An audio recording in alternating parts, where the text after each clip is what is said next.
All right. Welcome back, everyone, to Total Nonstop Impact Talk for Impact fans right here on the YouTube and the Twitch and Bill's Twitter.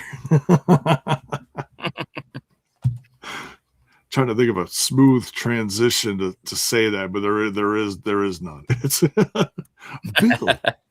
Bill on the X. Yeah. We're hosting. We're hosting here. We're hosting with the mosting. But yeah, welcome. This is we just had the go home show for this Saturday's TNA Rebellion. Rebellion is Saturday. This is night 3 in a row. 3 in a row? And on time? And we did.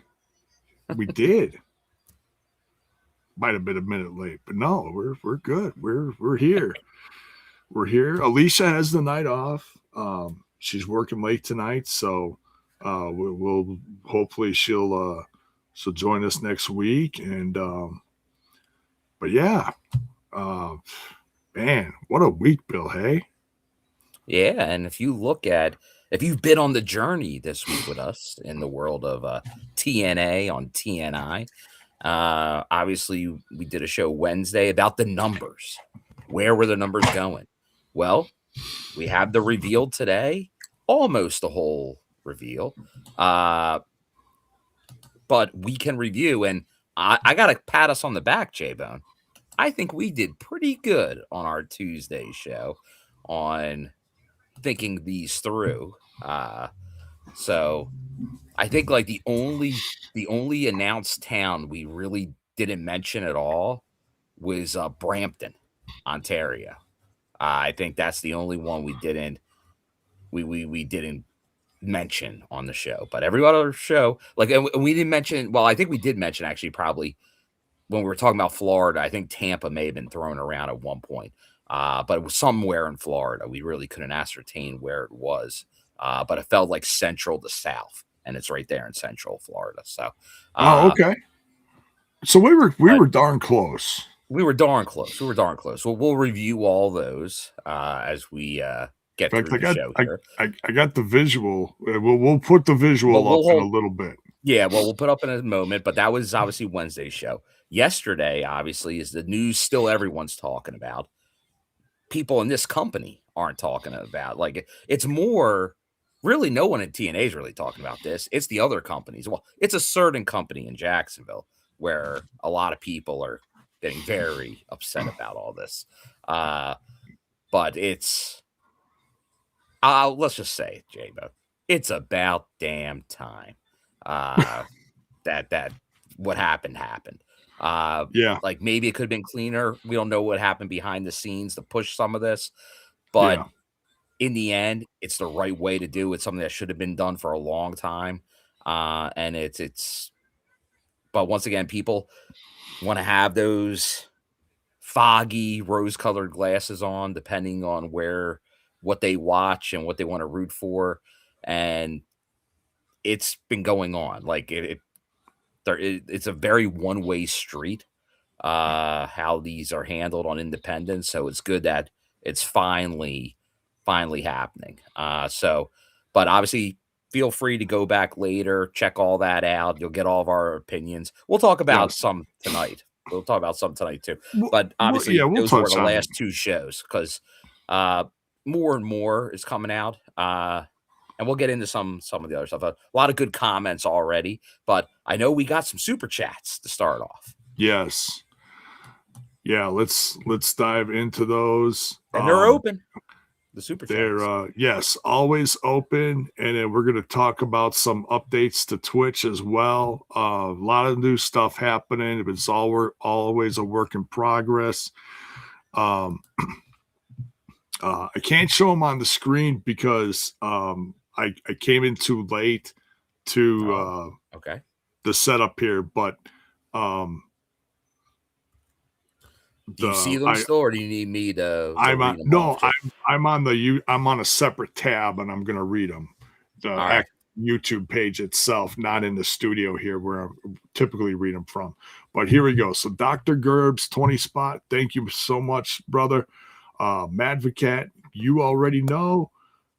Try out quintessential beard. Man, he's using those $5 words. Sweet almond, cherry, honey, rum, amaretto. Wow, that's quite the mix. Scent of Joel Gertner. Oh, or Mountain Dew Lemon Lime Moonshine, scent of Bootleg Dave. So happy to see Philly dates in July. Good night, all. So yeah, much love, man.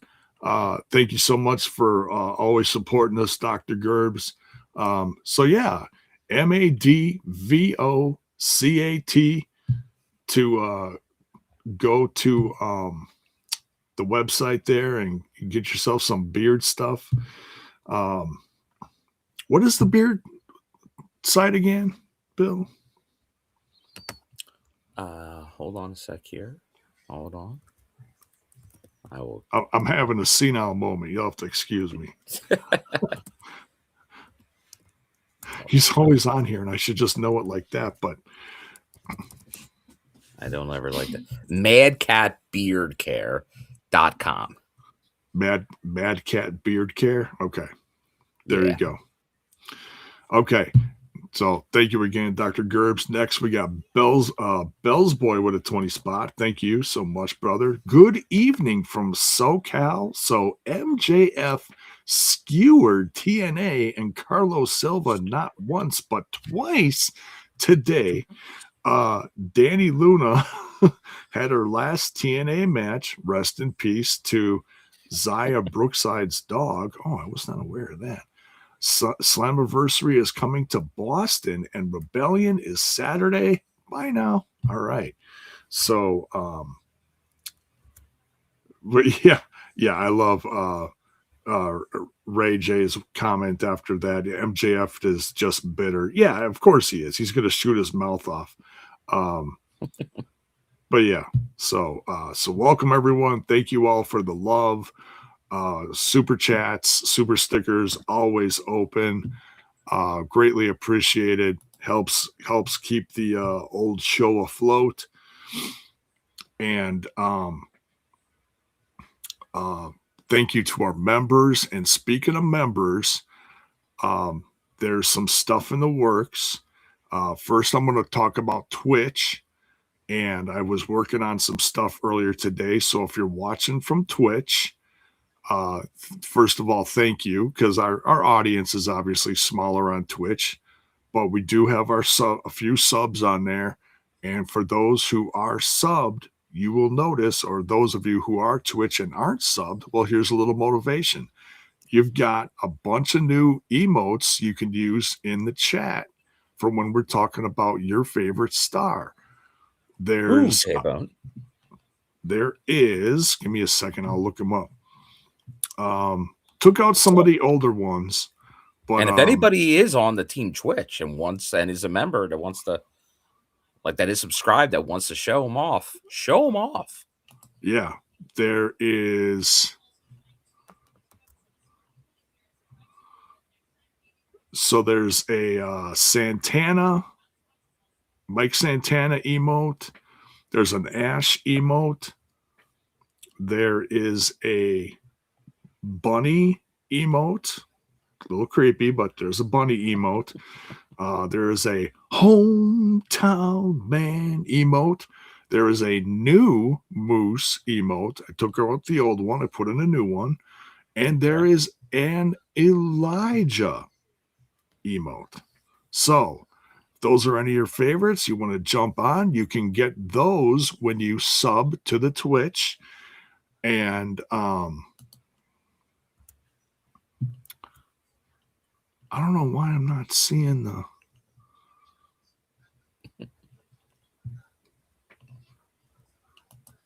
What are you looking for, J-Bone? I'm trying to see. Oh, okay. So I didn't have them all saved in one place. So, okay. I'm just making sure I actually had them. But yeah, so Santana, Moose, Hometown Man, Elijah, a bunch of new stuff.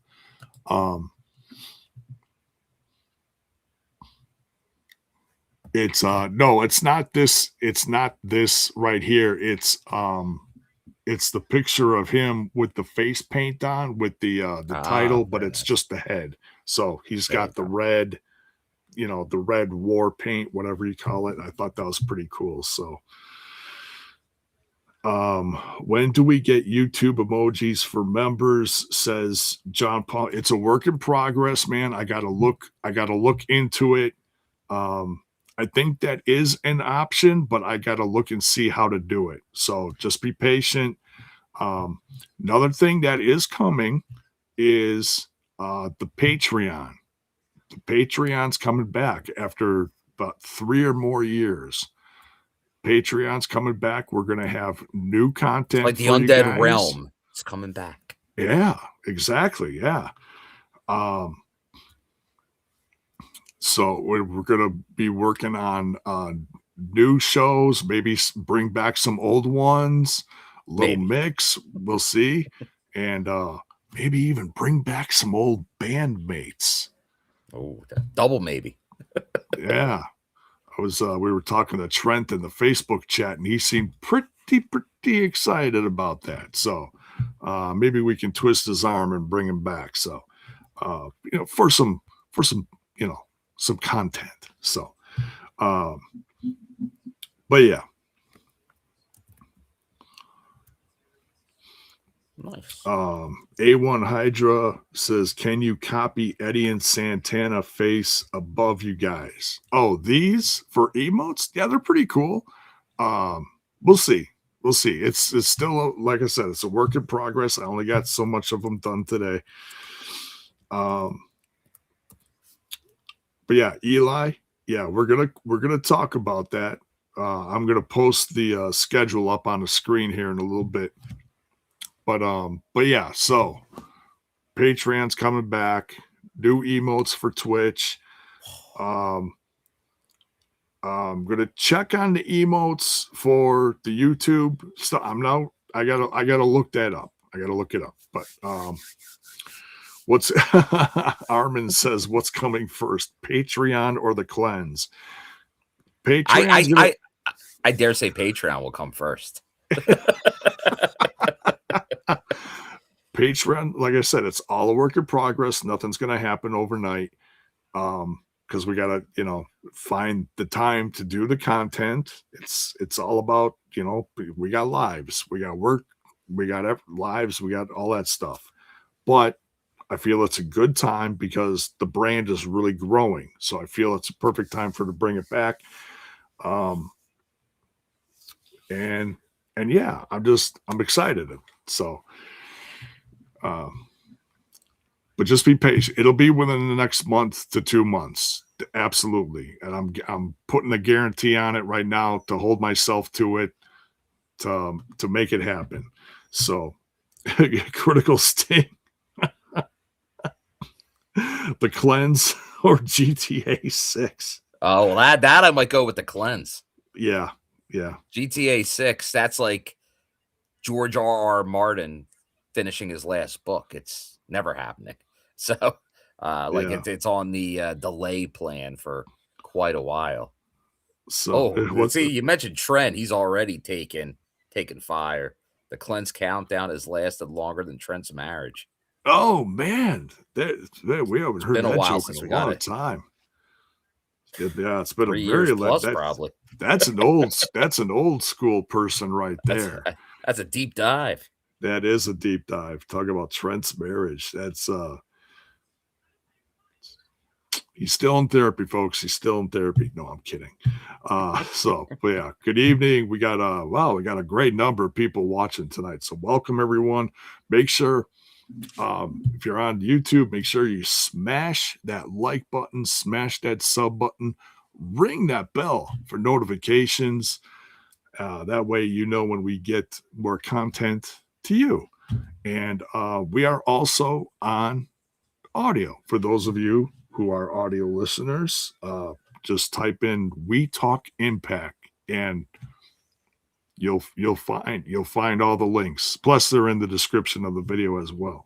Yeah, and I'll tell you what, the TNI fam, the chat is having a field day with the cleanse right now.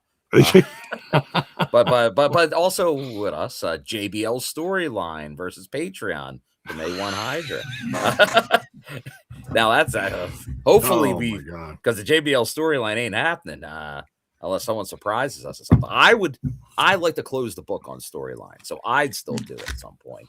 A couple Texas dates on the calendar, but yeah, no, there's a lot of possibility there. But then we got side blur with the cleanse debut or Myla Grace getting a win.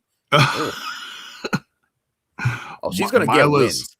I saw AJ money about going on social media, maybe saying, should he offer Myla Grace a spot in first class? First class. Wow. He's still trying to keep that first class going. That's a yup. Well, he is first class. It's who's joining him in first class.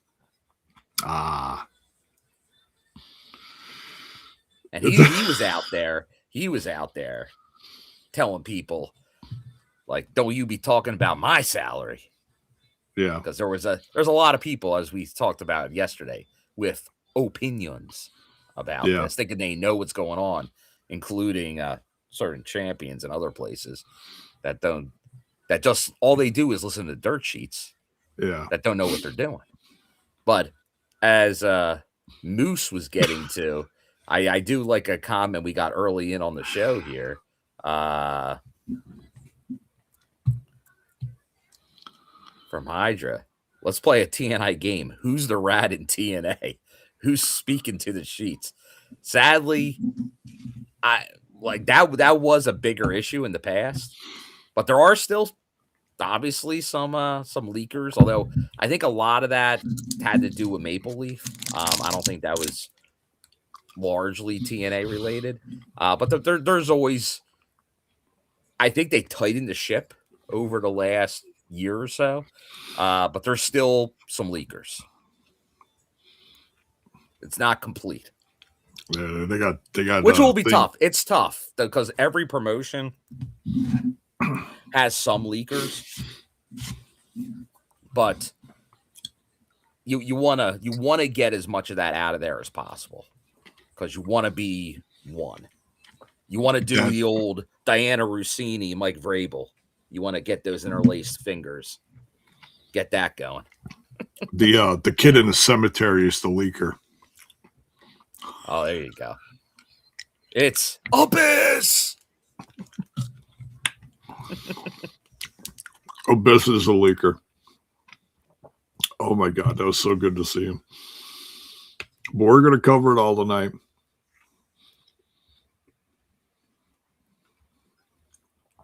Billy Corgan, you guys. It's so funny. Mayor, me growing hair in my head or the cleanse? You growing hair in your head, guarantee it. Come on, it's coming. The cleanse is coming. Here we go. Oh, for A1 Hydra TNA. Oh, Power Town. Those TNA figures being sent versus Patreon. Patreon, guarantee it. Even though the head of Power Town just said, "Oh, they're in production right now." Whatever. Oh, there was a recent comment? Oh, yeah. If you follow Kyle Peterson, excuse me, Kyle Peterson is the guy who's getting you a glimpse.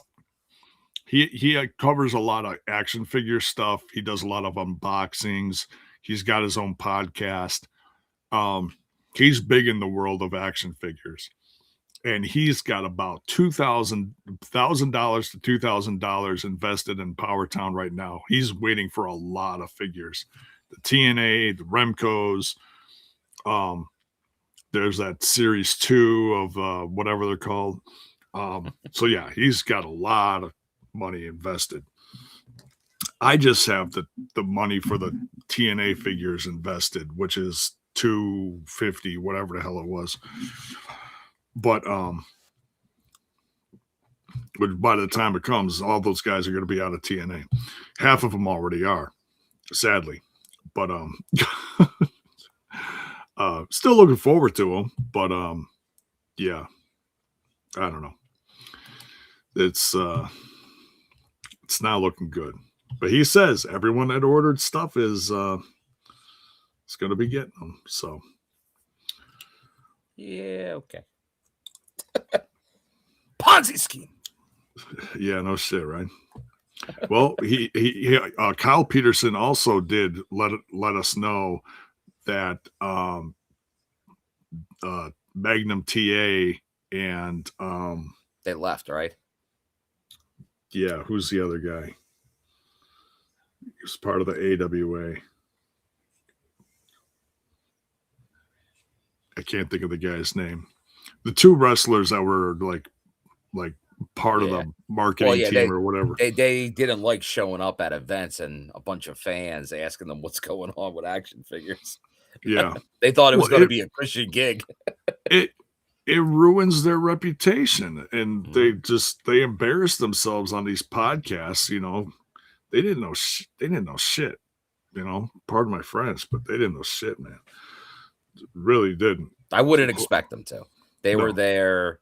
Yeah, Greg Gagne. Greg Gagne, thank you. They were there just to make it look more reputable, but yeah.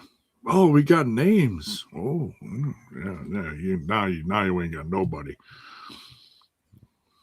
It's embarrassing. Anyways, all right. So, thank you to everyone that's being here. We're going to talk some rebellion. We're going to talk a little bit of news. What do you want to start off with first, Bill? Let's go with the let's share screen a Rooney. Let's get the numbers official. Let's go with the dates, the towns, the venues that have been announced for, as I said, it would be the full year. You were right. I didn't think it was going to be the full year. That shocked me. So here's the visual that they shared today. And as you can see here, we're starting out with April 11th, Cleveland, Ohio, Rebellion. That's this weekend. Yeah, we knew that. And we knew Syracuse, and we knew Sacramento. Yeah. Yeah. Yeah, it's okay. So then next is June 6th and 7th, Denver, Colorado. We got that one right. Slammiversary in Boston, June 28th. So that's big. So congrats to Boston for getting that. Then we got Albany in July, 1st and 2nd. We got Philly, July 30th and 31st. And I'm all in on this one. I'm already signed up for the notification on this one.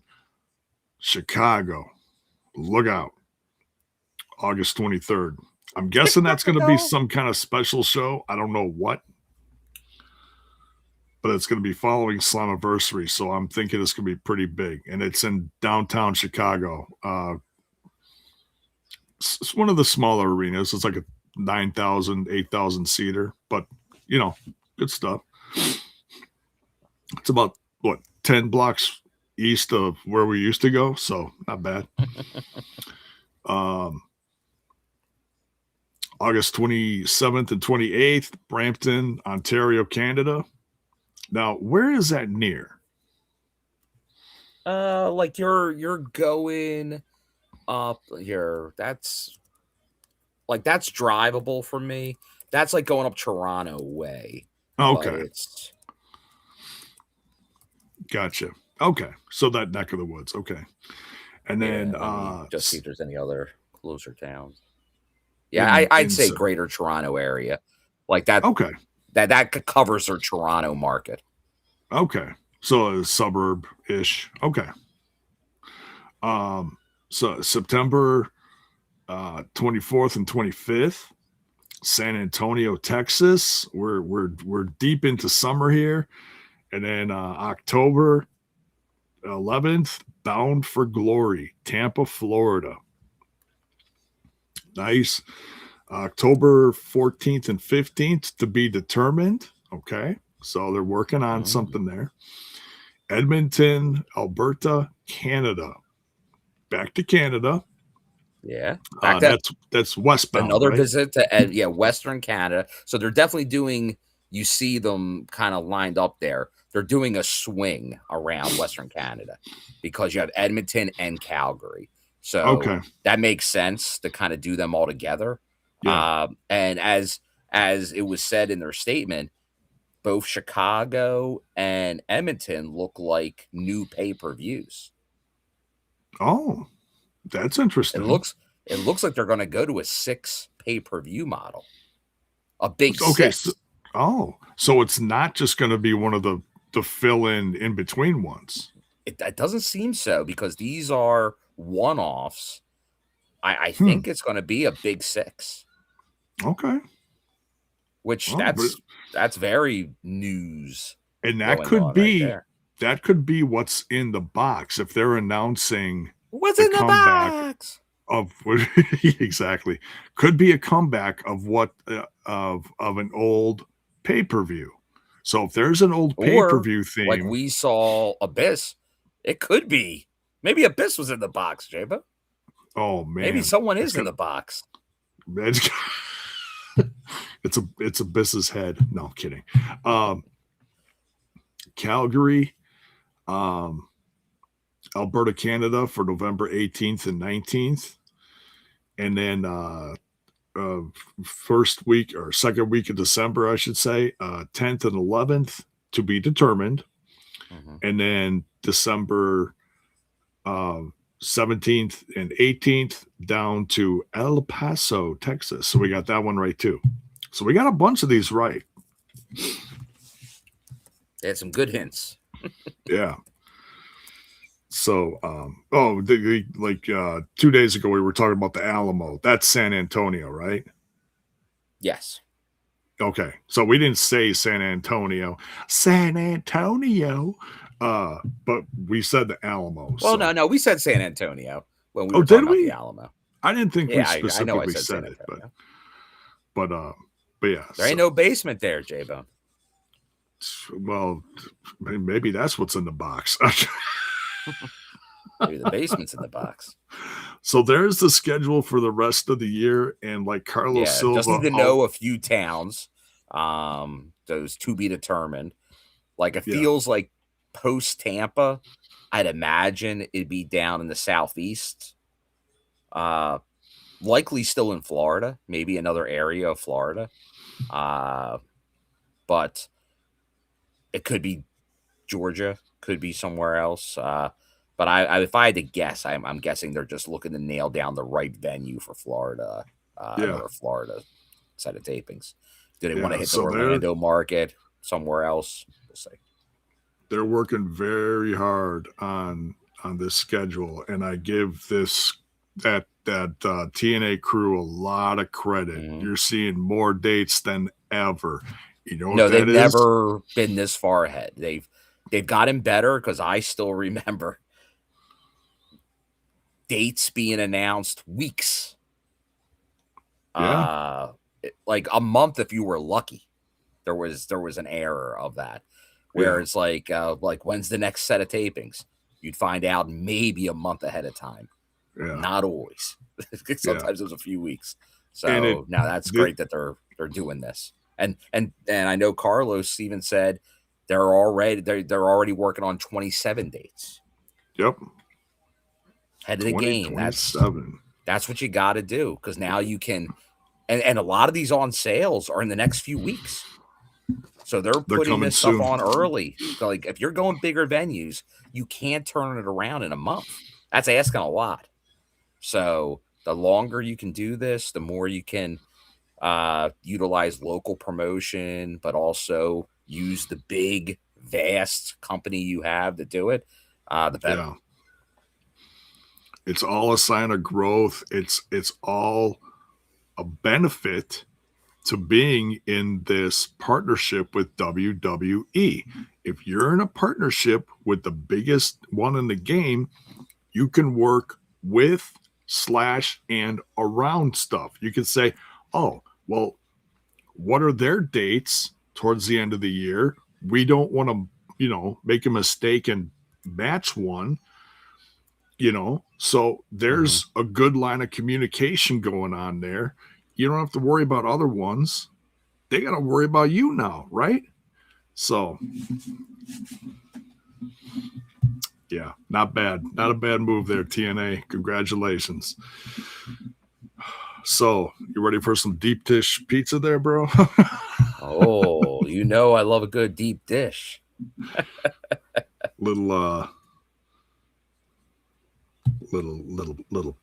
pizza. Yes. Definitely looking forward to that. We'll got Trent in the game. We'll set up a little get together. Maybe at a new place this year. Who knows? Maybe we'll flip it around. Who knows?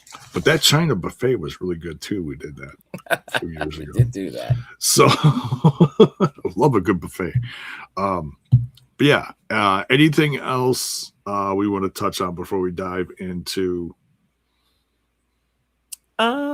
We kind of we obviously did a whole show on it yesterday, but it is still the big talk of the wrestling world today is the whole talent being pulled off of shows.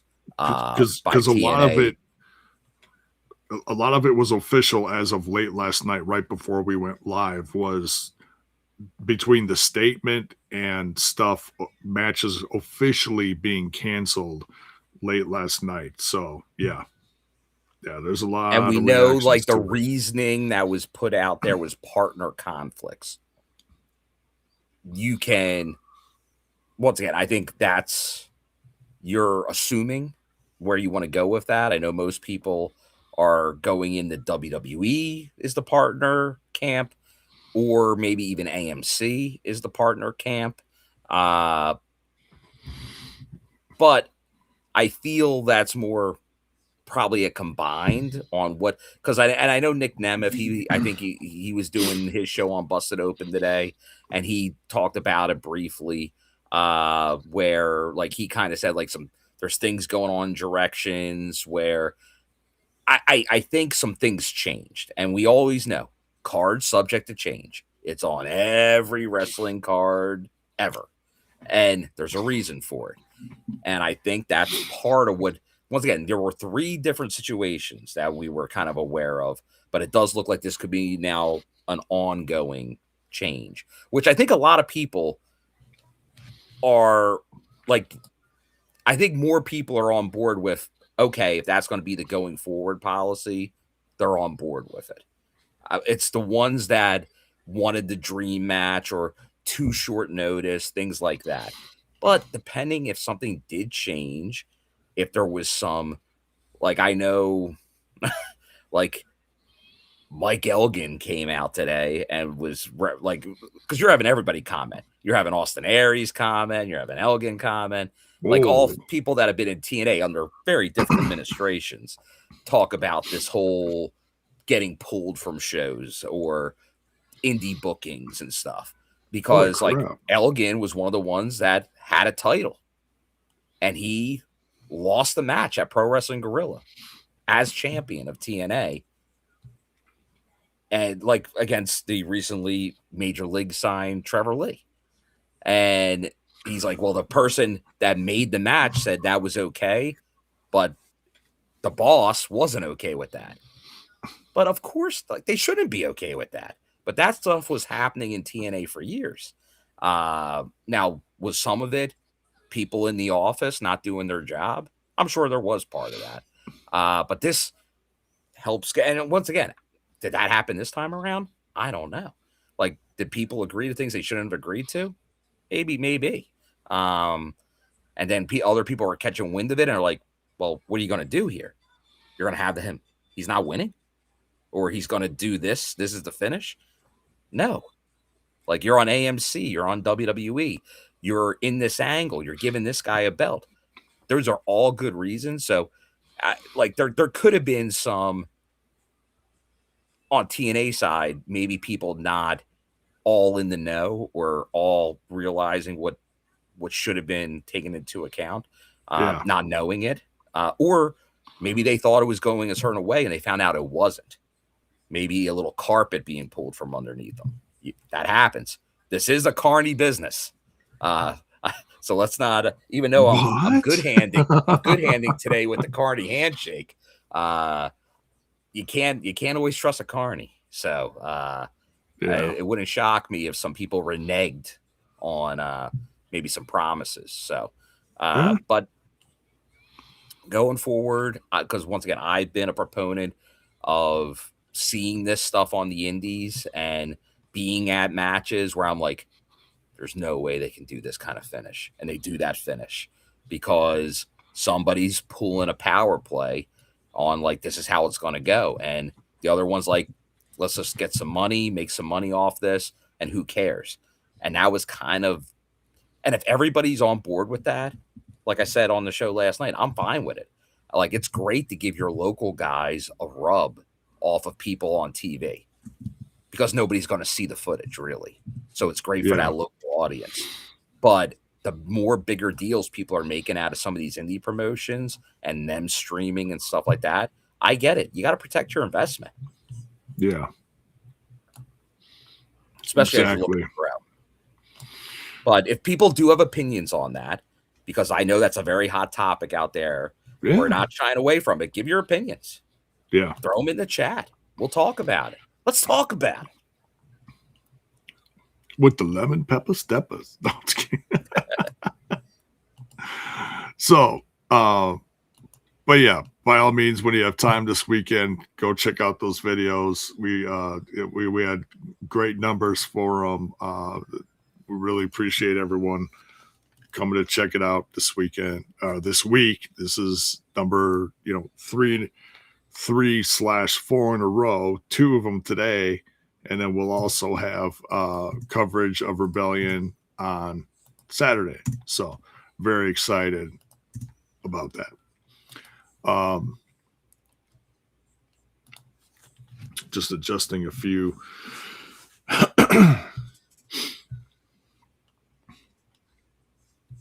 things in the description of the video. Yeah, and as the question that gets asked from time to time, we got the beautiful chicken who I've not seen before. Welcome. Why isn't TNA live? Well, TNA has been live more so in the last year than they have been in a long time. Maybe since the Monday Night Wars, where every other week was live for a bit. So they are going live more often. However, if you look at the ratings, it doesn't really matter when they go live. Their better ratings have been on taped shows. So I think at least for the time being, it really doesn't matter if TNA is live or not. But as they get bigger, that could become something that becomes more of an issue. But I don't think it really is. I think they have a good setup now. I think it works. And also you got to look at it for the talent. If you're going live every week, that's a lot more travel, a lot more expense for the company. So you need a lot more money to cover all this. So once again, based on budgets and things like that, it seems to be working a good way. The talent gets some time off in between, rest up. That's always been kind of gave TNA a thing. Because if you look at WWE, without the live show circuit, it's a little better today than it used to be WWE. But it's still pretty rigorous. And then obviously AEW a couple times a week. But TNA, you can have a few weeks off. Yeah. So bonus baby here. If this is WWE protecting TNA as their partner, I'm fine with that. I think that's part of it. It's not guaranteed that that's part of it, but I think that is absolutely part of it.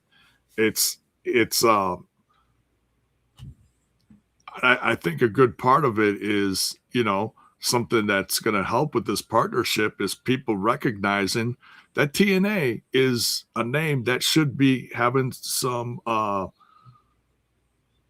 respect put on their name. They've been around a long time, and they've had some ups and downs, but look, they're they're in a really good spot right now with growth. The name has respect again. So yeah, yeah, and I said it last night. I'll say it again because they came out I think today and were even more on it. I know like because the three things we mentioned, like one wasn't even announced. Moose was in negotiations to work a show with Maple Leaf during Mania Week. right. And they ixnayed it because of wherever the direction looked like it was going. So that's totally fine. Not an issue at all in my mind. Then there were two matches, one during Mania Week, one after Mania. And the one after was the MJF Nick Nemeth. And that's one where they're still both on the show, but they're just not going to go against each other. Because I think we all know how that was going to end. Now, I know at times I've even been like, because of Nick, like I've been vocal about it early when he was here. Like he wasn't at a lot of the loops. Like he missed, like we got a lot of Ryan Nemeth. Nick wasn't always around. But it then seemed like more recently he's officially signed to TNA. He's officially in there. So it feels a little bit more like he is definitely a TNA guy, even though it seemed like, is he really a TNA guy? But it seems like now there's that association. So especially if you're going to give him this push, he's in Cleveland. He still has the trophy for the gauntlet. I think you got to protect it. And how much was that? Because it's Create a Pro. It's a school. It's a small show. Did that just not get on the radar like it should have in-house at TNA? I think that could be the case there. So I can kind of understand that one pretty easily. Then the big one here is the WrestleCon one. This is the one everyone's making the big deal about. Ricochet and Leon Slater. You mean the memorial match? And once again, I will say this. It's great that WrestleCon does do named the show after Mark Hitchcock. That's great. Like that, but that's what that is. Like, but the way they were looking for sympathy for this, the gall of WrestleCon to kind of use this as this big pandering thing that they did. This is the same WrestleCon when Rick Steiner was doing the things to Giselle Shaw, the treatment of her at that event years ago, and their reaction to it of sweeping it under a rug, not doing anything until the internet went crazy on them. And then TNA was like, oh, we're going to pull people from that. Like, we're not going to, but then that all got cleared up. But that's rich. That takes brass ones, as they say. So now, once again, if you wanted to go on this one, why this got changed, this is where WWE may have came into play, is my thought. This is the only one that I think WWE may have came into play, because I think he might show up at WrestleMania now. I think there's a reason he got pulled from this one. Maybe. Now, it could be other reasons, but I think there's a reason, probably him getting pulled off of that. Hey, I tell you what, WWE has done some stuff. We'll just say stuff that a lot of people are talking about. Somewhat controversial, some eye-catching stuff. Some people dig it, some people don't. What happened last year? We were talking about that at WrestleMania. Joe Hendry showed up. So who knows? Yeah. I think the best match, the best surprise that could happen, and no, I'm not spoiling this because I don't know, but I'm just saying it would make a hell of a lot of sense. Who just got added to the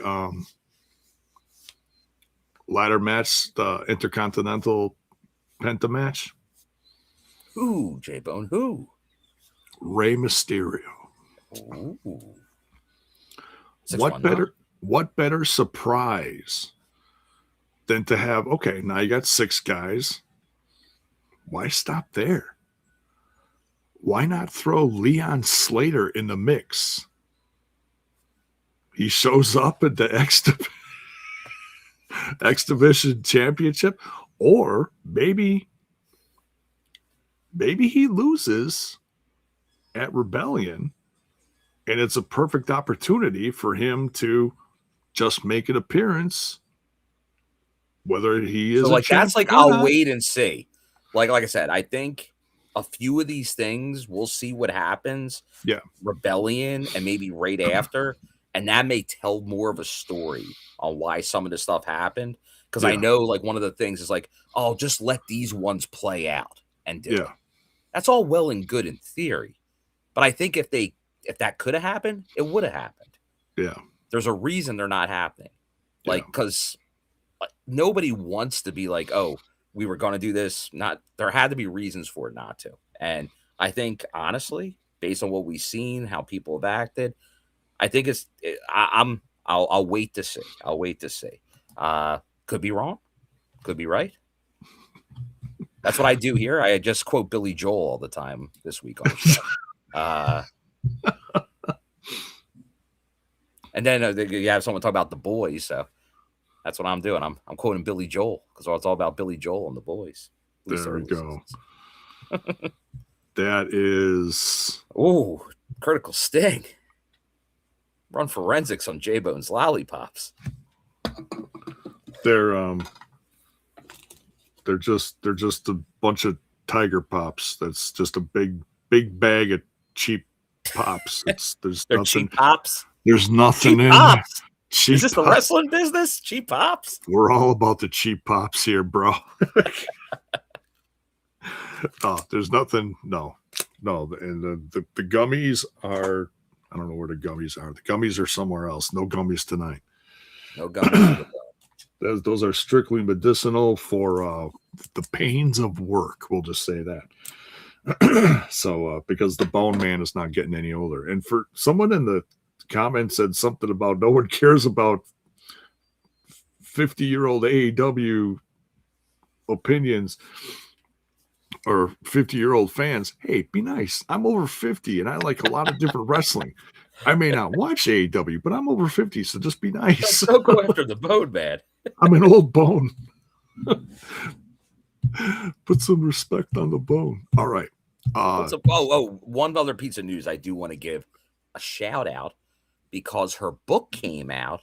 The author, McKenzie Mitchell, with her book on the fashion of pro wrestling. She's been doing some. Oh, do you not know this, JAYBONE? Do I got to do a little share screen of Rooney with you? You do. I have to give you. Here, let me give you a link real quick. I haven't been on social media a lot. I tried to catch up on certain things because we did a few extra shows this week. But beyond that, the only new thing I know is that Seth Rollins is wrestling Gunther at WrestleMania. That's all you need to know. That's it. Beyond that, I don't care.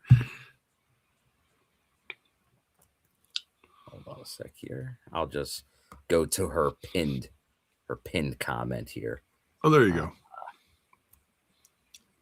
Is that on the old Twitter box? Yeah, I'm sending you the link out right now. Although you can just go to her and it's the first one, but I will send it to you privately. All right, I'm glad you're doing this because I'd be looking up McKenzie and misspelling it 20 times over trying to find it. And then I'll just type in M. Mitchell and then you misspell that 20 times. So no, thank you. This is why we love Bill. Bill helps with a lot of stuff that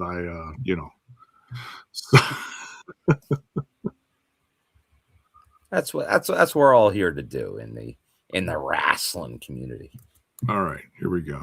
Little share screen Rooney. Twitter, McKenzie Mitchell.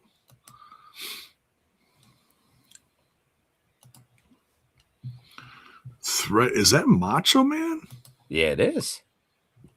Okay, Triumph.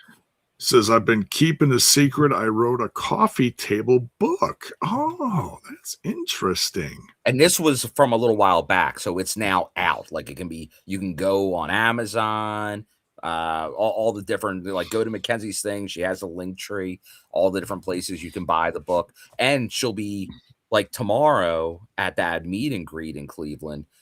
She has 50 copies that she's signing at the meet and greet. So you can even get the book signed at a TNA event, which I'm sure I'll be doing at some point. With a foreword by Mercedes Monet. Very interesting. Now, I know everyone loves Mercedes Monet, so let's just take it easy and that, I'm kidding. Take it easy. Take it easy. So, this is a great picture. So, she's got a championship. She's got other stuff here behind her. All the wardrobe. Yeah. This looks like something I have no idea what this is. Maybe Superstar Graham. Yeah, there you go. Yeah, this is like see the body. a boa that Jesse the body. So yeah, and then I'm not going to read this whole thing. You can read that at your own leisure. But yeah, so the link is in the post here. McKenzie Mitchell on the mic. TNA. There you go. So very cool. Congrats to her. Chronicle Books. Okay. Nice. So, all right. Yeah, shout out to our ring announcer. One of the voices of TNA. Good stuff. Good Homegrown. stuff. Homegrown. So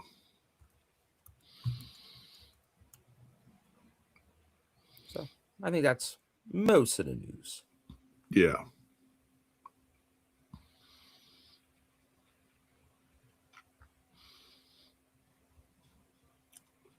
Oh, I didn't hear about that stabbing. So Bell's fake voice stabbing, talking about J-Bone. Fake. Oh, it was fake. Oh, is that the one that someone supposedly got stabbed and then they kicked the guy's ass and then? Well, what it was, J-Bone, because it wasn't, and I'll be at a deathmatch show tomorrow. Well, not it's still a deathmatch show, but it's there was one of those outlaw mud shows in Chicago at Berwyn. And once again, I'm sure there was a bad, like it probably was a fan that wasn't acting right. I'm sure. But pretty much the whole locker room decided to jump the guy and beat him up. The wrestlers, the promoters. And then there was a story that he stabbed Cruel, Mads Kruger, the wrestler. But it looks like it's been pretty much debunked that never happened. And that was just cover for we all wanted to whoop this guy's ass. So they made up a story in defense. Yeah. God, that's the most and now the whole venue's getting closed down for wrestling. Oh, because of it? Oh, yeah. Because now they want no part of that. Like, they're like, we're out. Wrestling's gone. Way to I go. think Trent, if he's listening somewhere, I think they're going to have the last show there. And then no mo. Man, crazy. All right. Yeah, I haven't watched AAW in a long time. I got to catch up on that sometime. Good promotion. Trent's doing beautiful things there. Carney Shiznit 101. Thank you, Bell's Boy. Absolutely. All right.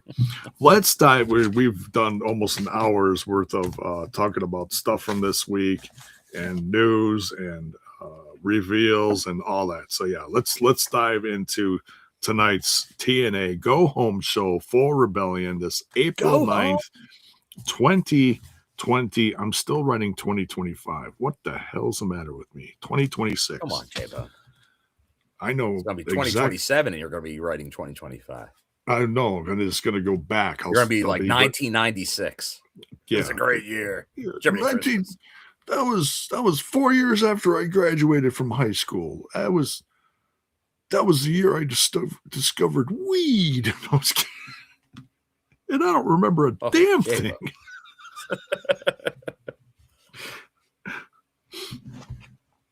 Anyways, that's for the Patreon. Okay, stay tuned. That's for the Patreon. There you go. Oh, are we bringing back these stories again? Shit. Checkers. Oh, part 2. Should we make a part 2? There's no checkers around here. I have to go to Milwaukee. That's the only place. You don't even have a Rallies. Hey, I'm lucky. I got to see Grafton and Cedarburg are like connected, so it's like Cedarburg is like 5 minutes just down the block from me. They just got a Taco Bell, I found out. I'm all excited about that. So you're gonna be making some runs for the border. Hell just yeah, the man. Runs. I have a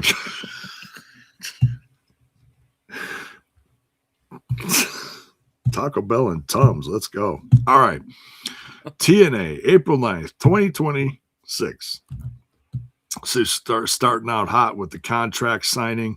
We got Daria Ray and Santino in the ring with the table and the champ. Now I missed part of this because I was a little late trying to get my stuff set up. So I think I missed part of the promo while I was talking to the audience. But Eddie Edwards is in there too. They're going back and forth. Did Santana say something that his contract is up this summer? Well, we talked about that on the show, that's been making the rounds. Did he say? I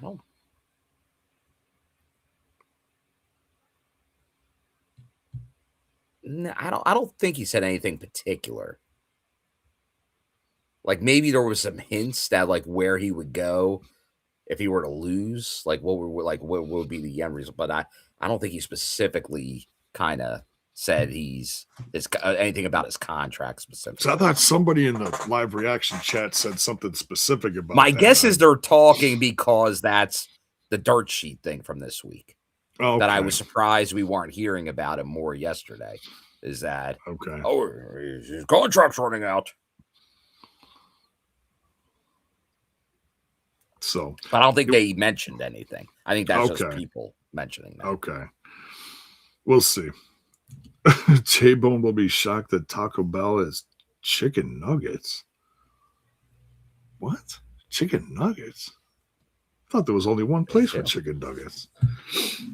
Oh, the caramel. Yeah, Wendy's. Caramel Wendy's? I don't have a Wendy's around here. Anyways. What do you have near you? According to you, you have nothing near you. I got Domino's across the street. I got McDonald's across the street. I got Chinese place across the street. Cousins. I got a lot of places around here. Little sleazers, Pizza Hut, but not every place. No Burger King. So, anyways, no Jerry Lawler. No Jerry Lawler. Does he still have a restaurant? Well, no, he's the Burger King. Oh, he's a burger. Okay. Is he going to be the new? I was chanting Burger King at ECW when he showed up. Oh, nice. Burger King. Burger King. J-Bone only eats hamburger helper. I had some tonight. You had some hamburger helper tonight? The Italian, the Italian cheesy shells. Ooh. But my wife doctors it up with mushrooms and other stuff. So, all right. So good. So good. J-Bone and his shrooms. Yes. Not those kind of shrooms. I never touched those. No. It's only gummies here. So, So things break down. Cedric Alexander jumps in, attacks Santana, and then we get the little odds even out here. Leon Slater runs in, and he does his dive over the turnbuckle to take out Cedric Alexander and Eddie Edwards. And at first, I didn't even recognize Leon Slater. He had like jeans on or something. I was like, who's this kid running down in the ring, bouncing all over the place? Oh my God, it's Leon Slater. Kid? I'm like, I'm so used to him all in purple, It's Leon Slater. That's his thing. Purple, purple, purple. But no, it's like he wasn't wearing his normal stuff. He was wearing like street clothes. I was like, what? The mayor, this isn't the Food Network.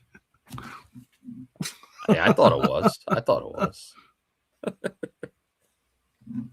It's a preview of coming attractions. One of our Patreon shows is the family dinner. Yes. We still talk about food during the live reaction, so there you go. So yeah, little we got the contract signed, little preview of this Saturday's main event, Santana defending his title against Eddie Edwards. Bill, what do you think of the odds here? Do you think Eddie's got pretty good odds? Now it is set up potentially for a big night for the system. They have a chance at a lot of gold. However, I do not see Eddie getting his third title run here. It feels like maybe because of all this stuff going on, does Nick cash it in? I think there's still an outlier here with Macklin. Because what was Macklin going to do in that match if it didn't have to be called? So where does Macklin play into this storyline, in this title chase? He was nowhere to be seen this episode. He was not, but which makes sense though. Like they kind of had to kind of put him to the side. And then I don't know if you've seen, actually, that's another thing we could put out news-wise. I know Macklin gave an update that he was back training in the ring officially the other day, in the last, maybe earlier today or the last 24 hours with Ace Steel. So he's feeling like it's, and I mentioned I saw him in Philly on last Saturday, and he seemed good. But yeah, it was like, as we heard, he was all checked, all good, but the body kind of wasn't there yet, and now it is. People they're going to Boston. Wow. You're shipping up to Boston. You might want to have the knee party with the belt. Yeah. But but before going to Boston, they're going to Cleveland, and that's Nick Nemeth. That's Nemeth country. So and Nemeth is all over the promotion for this. He is. He was doing some Cleveland radio today. He's all over that too. So, but once again, TNA, and we know a lot of the fans here weren't happy about it. They don't always play into that. They don't give you like, oh, Mike Santana's chasing the title show in New York. You got to crown his ass. No, you don't. It's all about the chase. Yeah. They did it. And I know it upset a lot of people. So there's things like where you go and win the title in those towns. There's things going into those towns as a champion. But we'll see. But I think Santana's run is going to be a little longer. It still feels relatively early, but I think now because the dirt sheets are throwing the contract in summer, then everyone's got to go, well, here's WWE bound. So therefore, he's got to lose the belt. I didn't know we had Adam Sandler on the show. Whoopity-doo! Whoopity-doo! what I said yesterday. Like for the Patreon, we'll just do a show where we do impressions all the time. Oh.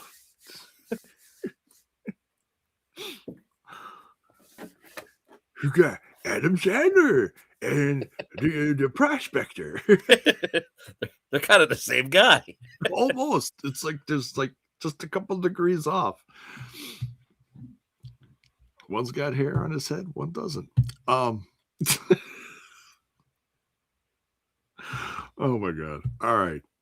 Next we got AJ Francis. Let me reintroduce myself. Oh, always up for that. Mr. Money. And he's talking about attacking Nick Nemeth. And yeah, that's gonna be a dark horse favorite, I think, for Rebellion.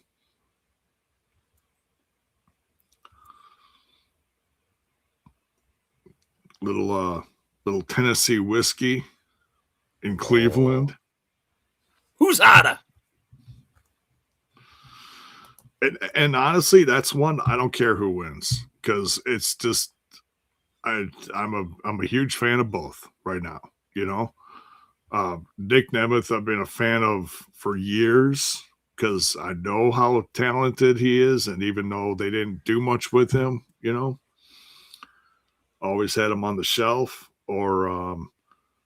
But AJ Francis, I have been nothing but impressed since he's come to TNA, and it's been a little slow, you know, as far as like turning my likes around, you know. But it was because you didn't buy in early, J-Bone. No, I was buying the AJ stock early. It's the same thing. Like if all you did was watch Myers' last run in the WWE, and he lost 150, 200 matches in a row. Yeah. And then he comes to TNA. What do you think? What are you going to think of him?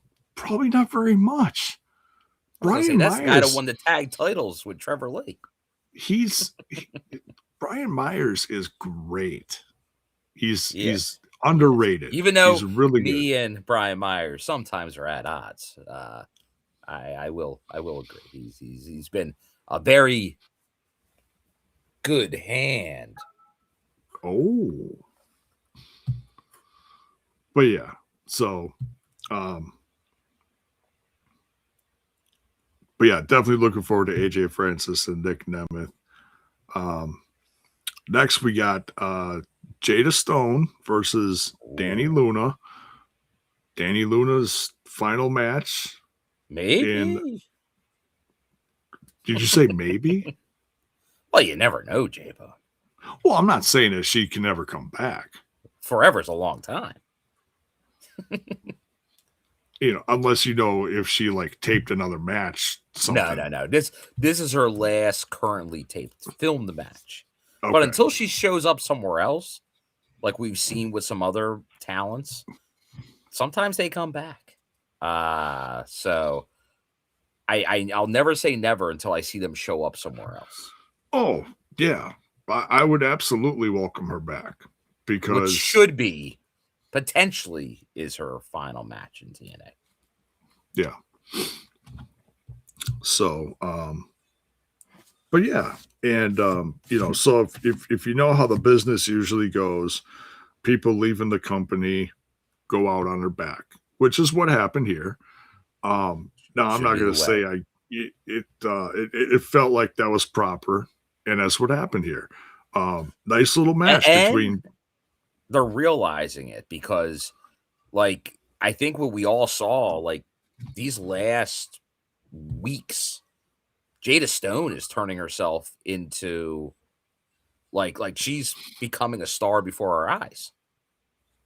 Week by week, we're seeing this new knockout really grow. Yeah, like they put her in there in the mix tag, like she's working with the guys, she's doing all kinds of like athletic, honestly, like she's doing the spots that that a part of the fan base is just going, like the live crowds are loving it. And I think it's translating. It's so like and at times we'll talk about other people that we think, oh man, they're gonna really push this person because of they're getting this kind of reaction. And it feels like they're leaning into this. And once again, we talked about it. That's I think with Dani, like they were leaning into it, and then the visa issues happened. And they got it in a did not bad help. spot.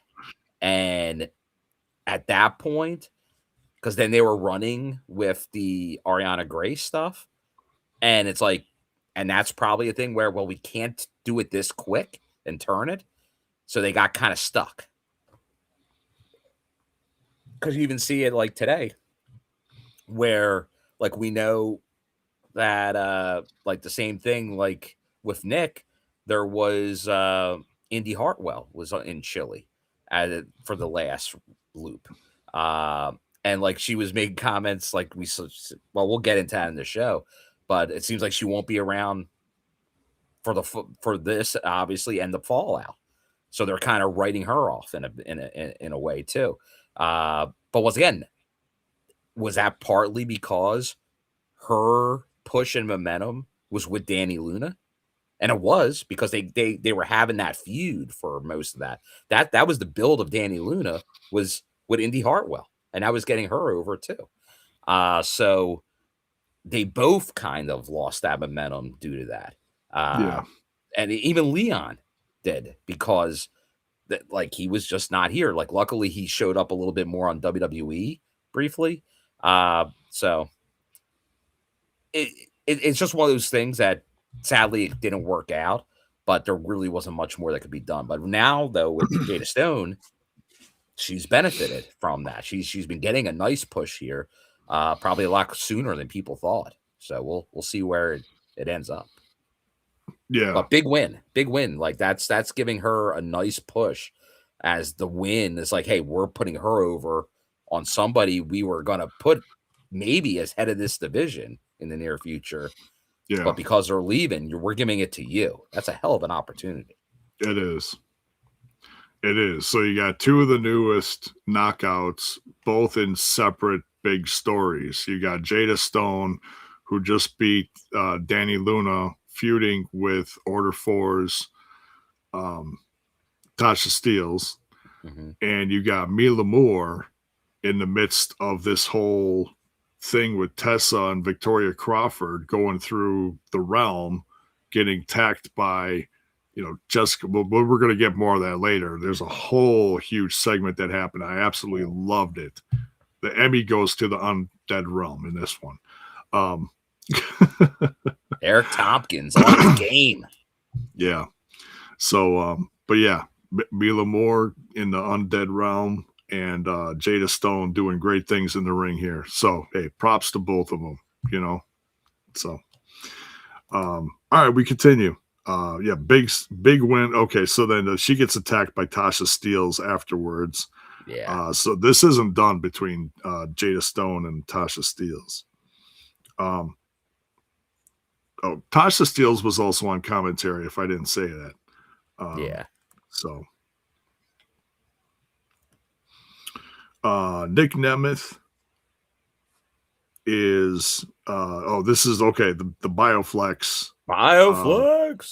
Injury report. Thank you, Bioflex. Excuse me. Nick Nemeth not cleared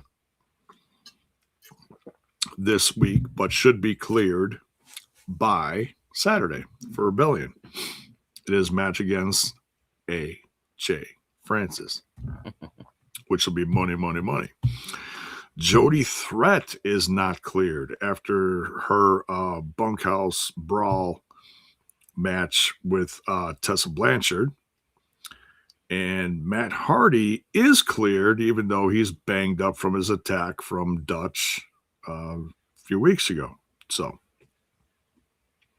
now I saw some interaction with another TNA fan and Tessa on social media regarding the Bioflex report, because it is funny that they specifically pointed out that Tessa Blanchard is cleared, but she's in the Undead Realm.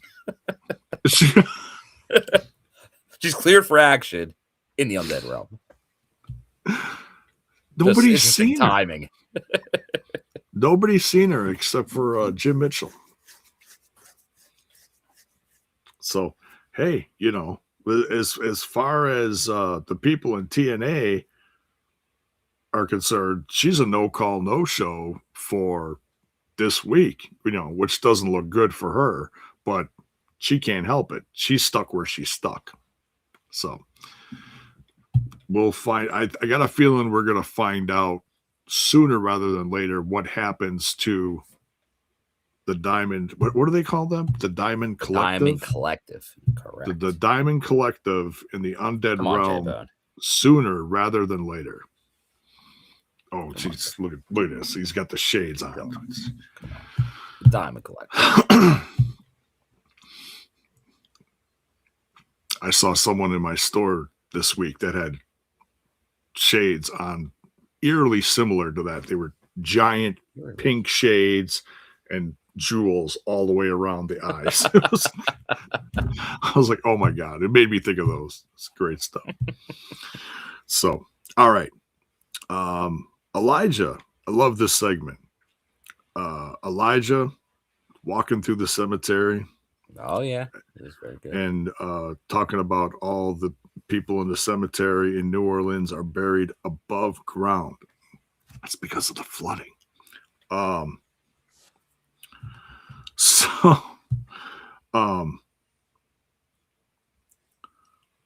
all of a sudden he runs into a little boy. And this little boy says, hey, my dad and I are big fans. Would you come with me to go visit him and pray? And he is like, yeah, sure. So he's walking behind him. And all of a sudden, they reach kind of a clearing in the cemetery, turns around, and Elijah's like, where are we going? What's going on? Boom, attacked from behind. Kazarian knocks him out.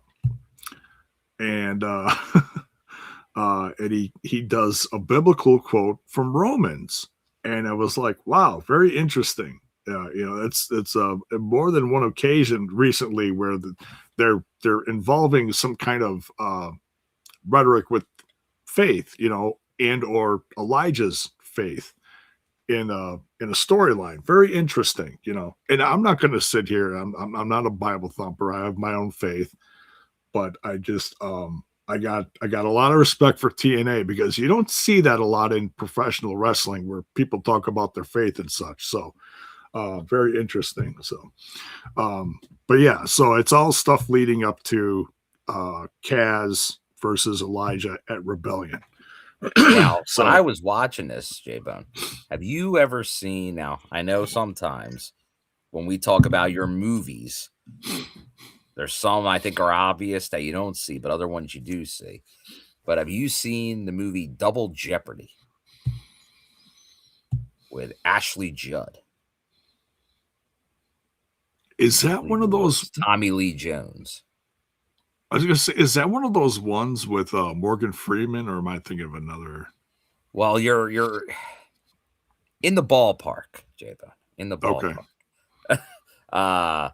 But it was, it's set in New Orleans, and there's a very similar kind of scene in a cemetery, and it involves because the whole thing is like being tried for like the murder of her husband.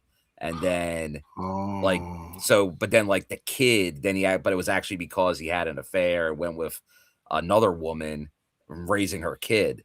And then like she thinks this is her kid running around a cemetery.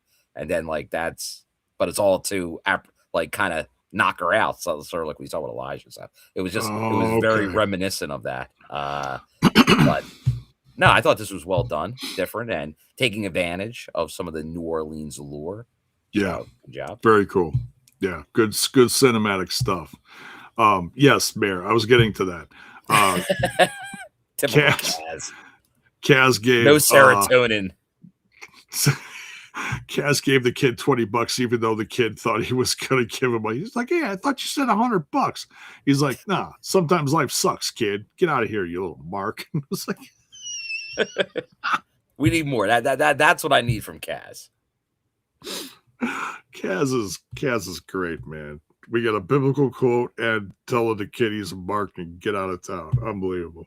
We're all over the place. I love it. That's my TNA right there. Right. Taryn Terrell comes down to the ring. Can we just say again, Bill, how great she looks? The hot mess. And I'm not sitting. I'm not like, eyes oogling over Taryn Terrell. I'm just saying she's in great shape, and I'm so glad she's back. Well, she's like a marathoner. Is she a fitness guru? Mm-hmm. Oh. Do that type of stuff. You got to be in shape. So nice. All right. Good on her. Yeah. That's so. From New Orleans, got the cheap pop there, and she starts talking about the Elegance brand and specifically calls out Ash. Now it's interesting because we haven't seen Ash again for a little bit. She's on this respite for her mental health because everybody's calling her a mark. A mark. And how dare they? Oh yeah. That's Heather stomping down the ramp. How dare you? I popped for that one. Oh, that's so good. I gotta say this. So Taryn Terrell's talking, and she's talking about the Elegance brand, and then of course the Elegance brand interrupts. And I must say, I mean, of course, the Iceman is great. Always has been. A lot of charisma, great promo work. And he's good with the cheap pop for telling hey, you cheap heat. Excuse me. Yeah, the opposite. Pardon me. Yes. But can I just say that Maggie and Heather are doing great things in ring and on promos. Oh, they're fantastic, Jim. Yeah, and they're keeping it simple. It's there's no this is promo of the year. No, but they're doing good stuff. So I'm very happy with the a lot of the talent in the knockout division. Oh, watch out! Watch out! So yeah, the last time you got in trouble was during the Taya era. That blue dress. Oh, I thought you were gonna mention. Well, there's a lot of things with you. Oh, Goldilocks as well. Goldilocks turned me red. That's right. Telling me I looked like Robert Downey Jr. You'll never. You're that one's living forever. I'll never. I don't get it because I've been compared to other people, but not him. But I was like, what? Wow. Okay, I'll take it. But yeah, that. Oof. So good stuff. Anyways, but kudos to Taryn. She went there. She went there with the fashion choice. Got the reaction. Maybe not since the infamous Mickie James years ago. Definitely pushing the boundaries, which is you love to see. You love to see it. But then Taryn attacked by the Elegance brand. Yes. Attacked. They showed what happened. Mr. Elegance. They showed what happened backstage, and it was ODB and Mickie James were laid out. Yeah.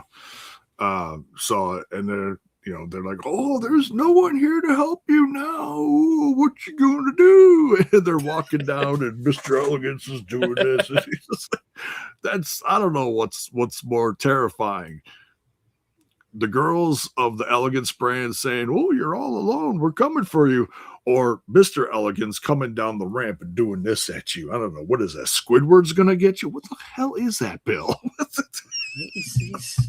He's just doing a little backstroke, J-Bone.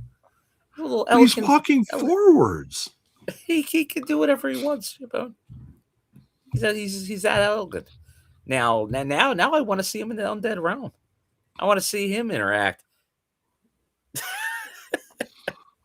If he runs into the Sinister Minister, or better yet, he'll say he's a perfect fit down here. Better yet, can we please have Mr. Elegance run into Abyss? Oh, that would be fun. There we go. Book it. Book Abyss it, Sinister versus Minister. Mr. Elegance. Monsters Ball. The comeback. The comeback of 2026. Oh man. So yeah, Taryn gets beat down for her troubles there. That ain't right. Santino backstage. He's had it with his daughter, and he's Family had it with business. Stacks. Yeah. So he gets physical with Stacks and chases him, and gets into gets up to the ladies' locker room, and he's like, almost had him. And then all of a sudden, Indy Hartwell comes along. So Indy Hartwell's back, not cleared totally, but she's there. So that's a good sign. She's like, hang on, I got you. So she takes a peek in there and then comes right back out and says, hey, come on in. There's no one else in here. So Santino's like, all right, we just roll up the sleeves, and he goes in there, and you hear boom, bang, bop, bang, boom, bop. And Santino comes out a minute later with Indy Hartwell, and his shirt's all open or jacket's open, and he's all huffing and puffing, and she's like, what's wrong with you? And he's like, my stamina is not what it used to be. I'm an old man. So yeah, that's gonna come back and bite him in the ass. Next, we got Ryan Nemeth on commentary. All sorts of guests on commentary today. Yeah, the open chair policy. I guess. The only person missing on commentary today was Kaz. So now we got BDE versus, speaking of Kaz, versus King Kaz. And why don't you talk about this match for a minute? I'm going to go get something more to drink, and I'll be back in 2 and 2. Thirsty bone. Yes. So, yeah, this one, obviously, we've been seeing a lot of people going after BDE lately. And I know some people in the chat were making comments earlier about BDE getting a win here. But this sadly was not his time to get a win, because Frankie does get it, and he gets it. He gets a clean win. He gets a clean win. Like BDE had a little bit of offense in there early, but then Frankie, the veteran, was able to definitely pull it off. But after the match, you get Ryan Nemeth with the attack. And then they even the odds. You get Elijah coming out, who, as Kazarian was kind of leaving, he chases him back up there, get him out of the building pretty much. So yeah, no, it's definitely, and we haven't obviously seen Rich Swann lately. So that's one where, is that the reason why? Like, can he not get to the next level, BDE? Or is it because like he just has to, he's just paying his dues, as we saw. So J-Bone, your thoughts on the BDE and Kazarian? Kazarian comes out on top. Ryan Nemeth gets involved. But then Elijah comes to kind of even the odds and chases Kaz out. So, but like, obviously we've seen this a few times now. People kind of like, or really BDE going after, like, he wants to get matches with these guys. He's not coming out on the winning end. What do you got there, J-Bo? Little Ultra Zero Michelob? Yeah. Michelob Ultra Zero Lime. You got all kinds of stuff going on there. Tastes like summertime. Tastes like summertime? What's the temperature in your summertime over there? It's not summertime yet, but it's something you drink during the summer. So it was, I think it was in the 50s today. I think it's down to like 39 right now, and it's raining out. So yeah. So but yeah. So it's all stuff that has to do with rebellion. Ryan is going to be facing BDE, and Kaz is facing Elijah. The big question here is BDE going to finally get his first win in TNA. So yeah. Now, and then this is, I guess, the underlying question right now as we get into Rebellion, and it will be just for one night with a Cleveland crowd. But we've been getting this. Like, does it seem like Ryan Nemeth was separating himself from Nick? Are they turning Nick back face? Because it feels like by AJ Francis attacking, like, Nick's going to be a face in that match, other than me, easily. Because you know me, I'm Team AJ. And I'll be trying to get him over as the face that he really is. He just tells it how it is. No lies detected. As Bobby Fish would say, where's the lie? Bobby Fish. Yeah, where's he now? That's a lie.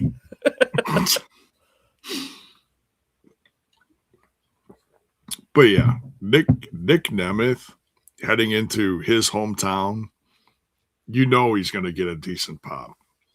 Cleveland loves the artist formerly known as Dolph Ziggler. Always has. So, but yeah. So, looking forward to both of those. Next, we got Myla Grace versus Elayna Black. And we know a lot of people have been clamoring to get Myla Grace on TV, on Impact. Like, if you watch Explosion, you've been seeing a lot of her and Harley Hudson. But no, we get to see her on here. And but obviously, the now one defeat, Elayna Black. But she was going kind of her undefeated streak until recently. But she's back in the winning ways here. But still getting a good spot by just being on TV, like you said. And then I'm like, how AJ Francis is even mentioning maybe giving the invitation to First Class. I'd be on board. I would get, hey, that'd be wild. I said it before. AJ Francis, he's a kingmaker, or in this case, maybe a queen maker in the company. Like, you get involved with AJ Francis, that usually means money. So I'd be on board with that.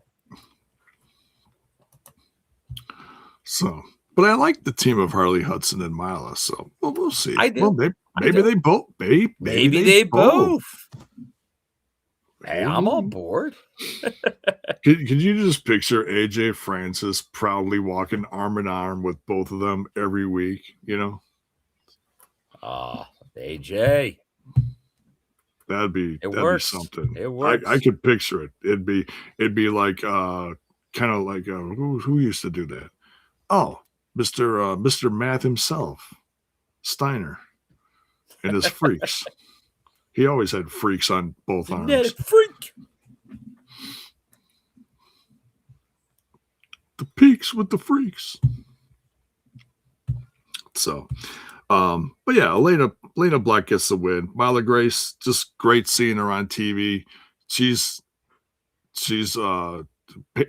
paying her dues. You know, I heard a lot of people in the chat saying, "Oh, why can't Myla win?"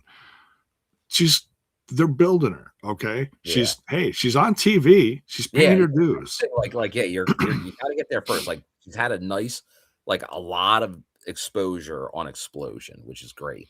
But now different audience. Like you're not going to just come in and just take over. Remember, like they pushed Elayna Black pretty heavy since bringing her in. So her just getting the match is a right direction. Like I want to see her progress as well. I want to see both her and Harley progress. I think but you never know. Like we said earlier with Jada Stone, like you just kind of get that chance, you show something, then all of a sudden that push gets more evident. It gets a little more in the focus. So we'll see how, like, I think the Syracuse loop will tell us a lot. Yeah. So next we have Santino backstage. He gets confronted by Daria Ray saying, "How dare you?" you just he's making all these mistakes, Bill. Yeah. Shut up, I'm talking. He's making all these mistakes. You know, he's getting physical with the talent, even though it's talent from somewhere else. He went in the women's locker room. Big no-no. Big no-no. And so Daria Ray, indefinitely suspends him. And then Indy Hartwell tries to interject and touches her arm and said, "Oh, she might have touched the shoulder pad." Oh, don't mess with the shoulder pads. Jiminy Christmas. That's like touching the Road Warriors spikes. You're right. Don't mess with the shoulder pads. They're coming back, Bill. They're coming back. Well, they're coming back. Don't call it a comeback. I gotta find the old Sonya Deville action figure and get her a new jacket with some shoulder pads for an action figure. There you go. There we go. The suit. That's going to be one of the next customs I do. Oh, did I tell you I ordered a Mike Santana head sculpt? You did. From Headeration. Yep. It is on its way.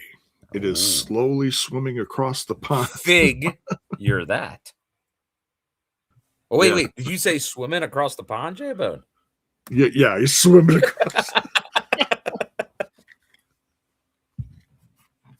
He's doing the backstroke all the way here. Killing me. All right. But yeah, so Santino gets indefinitely suspended. Indy Hartwell gets indefinitely suspended. Everyone's suspended. So just when I thought Indy Hartwell was, oh, hey, she's back. Oh, she's getting physical in the locker room. Is she cleared? Maybe. She's gonna come back angry, Indy. But that's the thing. Who is going to right the wrongs of Daria Ray? Oof. Can it be Santino with some power given back to him? Or does somebody else have to get involved? Someone higher?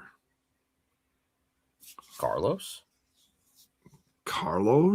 Maybe HBK walks in and goes, "Hey, whoa. I know you." Oh, I'm just kidding. I'm kidding. Man. We'll see. We'll see. Yeah, Tommy There we go, Dreamer, bonus, baby. Yeah, Tommy.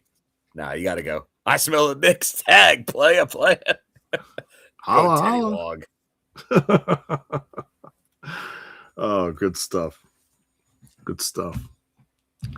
Teddy Long's ex-wife on the roster. There you go, Jake. If you remember that one, I know you're at least as old as I am. All right. But that goes back. All right. Next, we get Ricky Sosa out on stage in an interview with Gia Miller. Bang, bang. Sosa. Good stuff there. Oh, by the way, for the emotes, the one of the ones I did not get to is there is going to be a bang bang Sosa emote for Twitch. So there you go. You can be the envy of all your friends. Right? I'm sub to TNI. They have the Ricky Sosa emote. There you go. So he's talking and gets interrupted by Eric Young. Oh. He is the gold standard, or what did he call it? You know, you got to go through him to make your way the through. Gatekeeper. The gatekeeper. He's the gatekeeper. But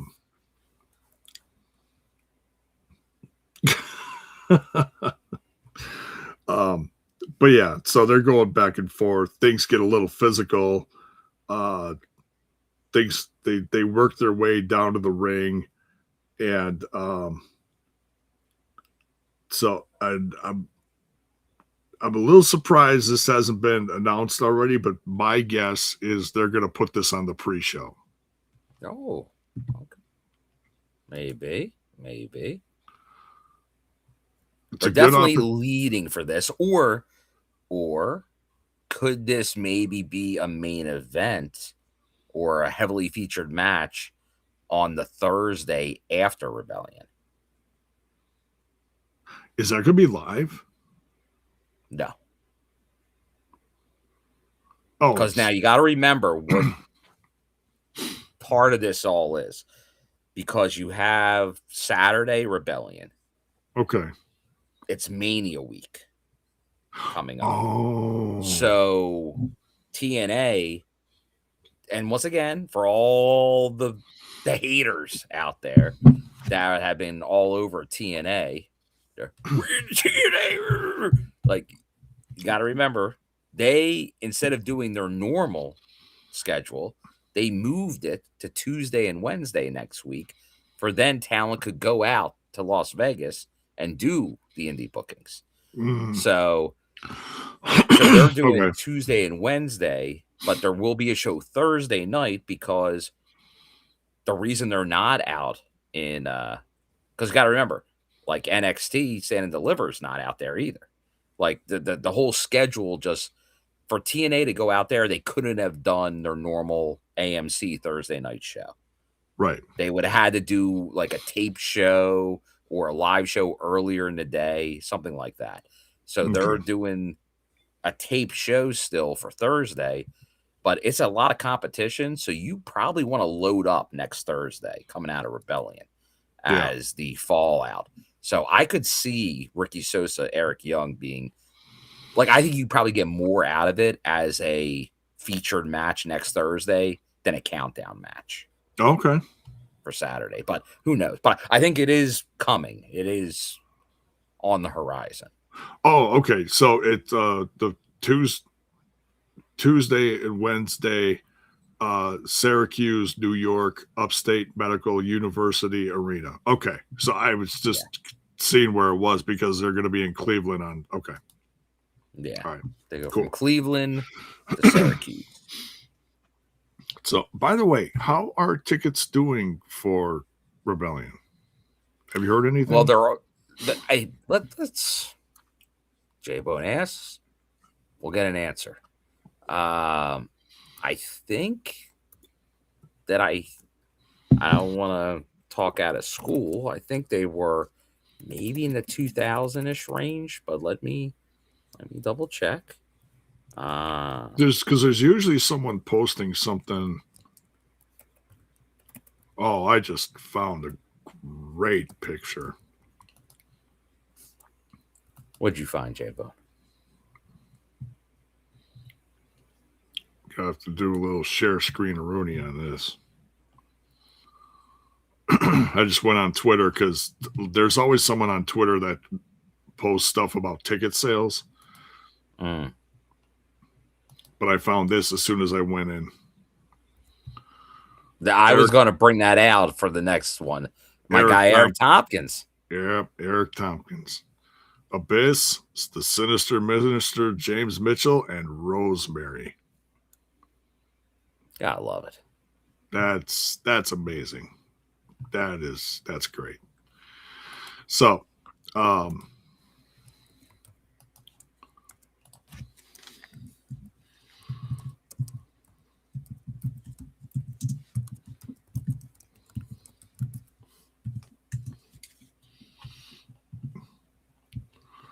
WrestleTix. So this is from March. Yeah, they don't have anything current.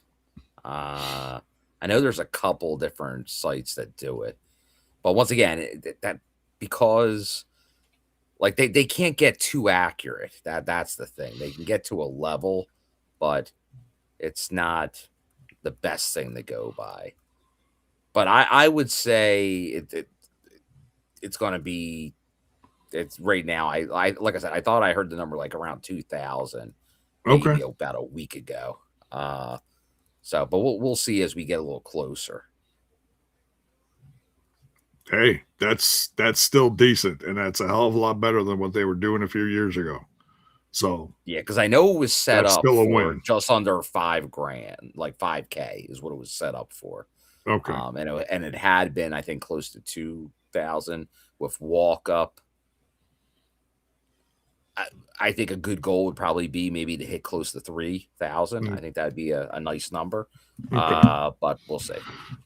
Yeah, and it's one of their bigger. And now they do have, and they have released more front row that include the chair, like the dream seats, with the iHeart Radio sponsorship.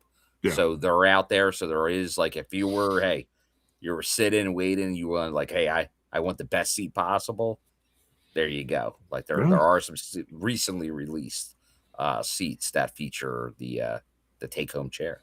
So if that's your bag, baby, they're there. Are you getting one of those chairs, Bill? You never know. We'll see what happens. There you go.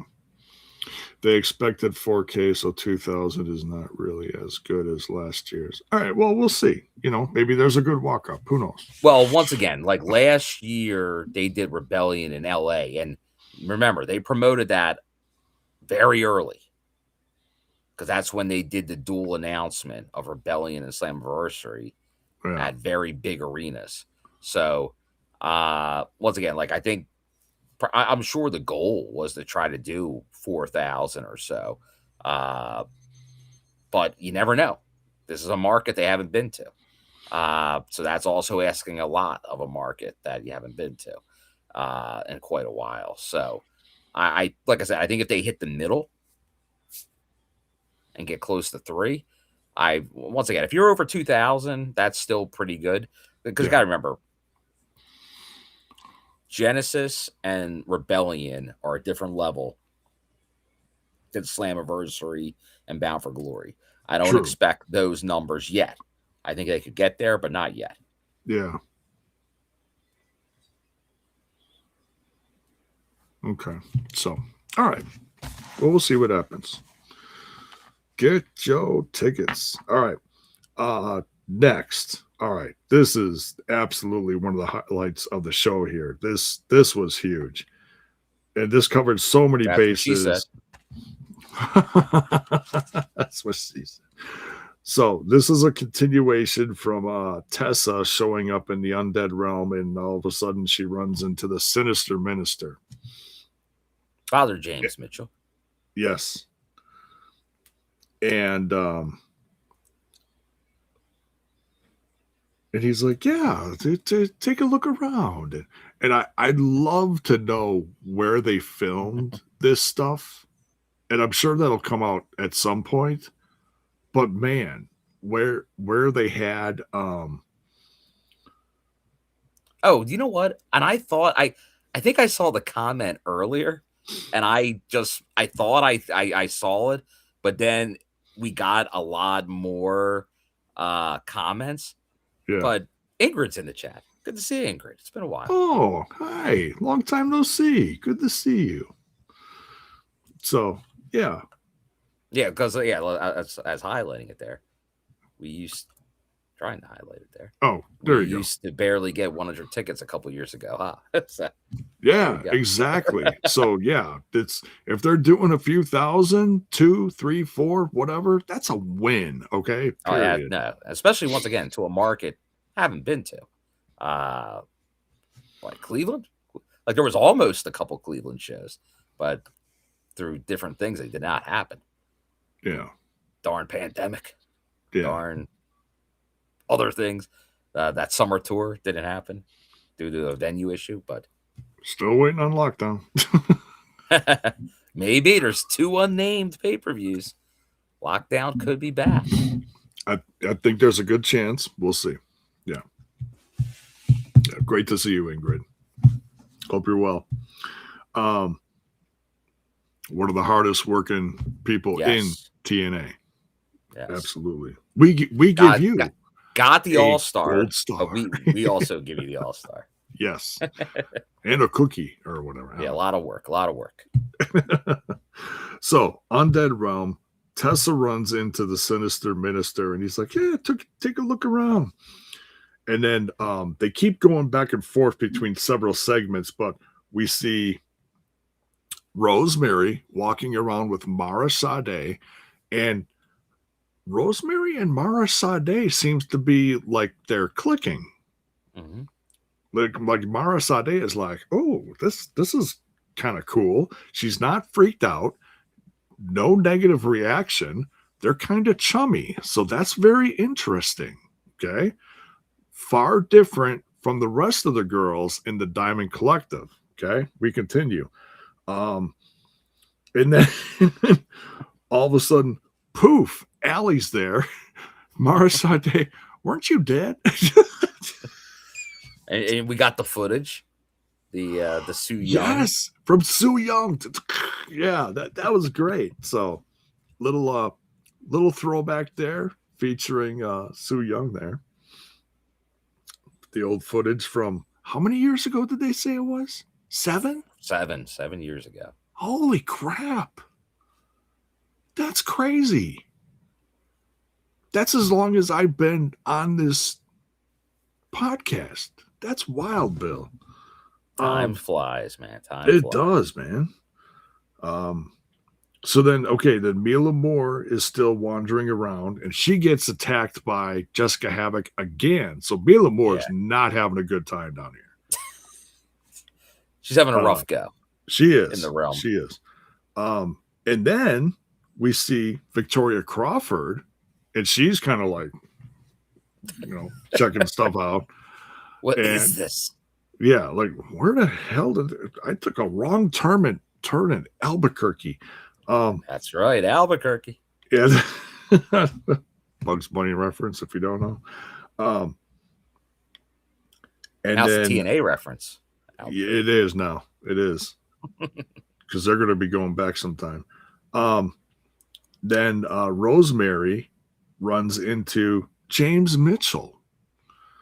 And it's like, oh, does this have to do with the 7 deadly sins? And she's like, yes. And he's like, well, what can I help you with? And then all of a sudden, he was going to want something in return. Of course, yeah. It's tit for tat. It's always somebody's going to owe somebody something. Mm-hmm. you scratch my back, I scratch yours. Get it back. And then, and I forget, you're gonna have to cue me in on some of the verbiage used here, but then all of a sudden, Abyss appears.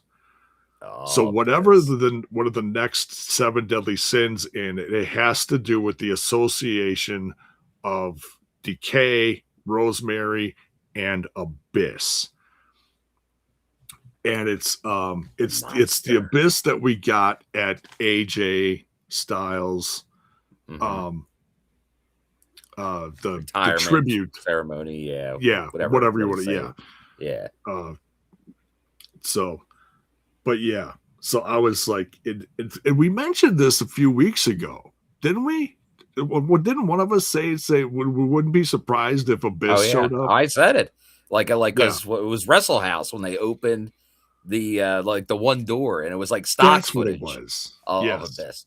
But it's like, they got to bring Abyss back into this somehow, especially since he had donned the character recently. Which once again, seems like a good trade-off now for people that want to get on the relationship, the partnership. This is one of the things, because obviously he works at WWE. But stuff like this, that's great to have. Now, I once again, as we said before, everything in the undead realm, especially like who's in it, until they come back and show up in front of an audience, who knows what they like, how much, like if you'll see them again. But just even in this, it's great seeing, because it looks like we will have more, because it ended on kind of like he's back, but then to what sense, to be continued. So I think we'll definitely have some more, but will it just be in the cinematic Undead Realm universe, or will we actually get to see possibly something involving the monster Abyss? Yeah. Because now we didn't talk about it much on the show. The other big news that came out in the last couple of days is at Rebellion, the infamous TNA chest, box, case, whatever you want to call it, has resurfaced. And we know that contained the name TNA before. It contained the return of AJ Styles. What does it contain this time? Could it be? Could it be? Abyss is coming out of retirement. No, I doubt it. He works very hard backstage, as we've seen in the episodes of Unreal on Netflix. I've watched a few of those, not all of them, but a few of them. We just need Park and Park. Oh.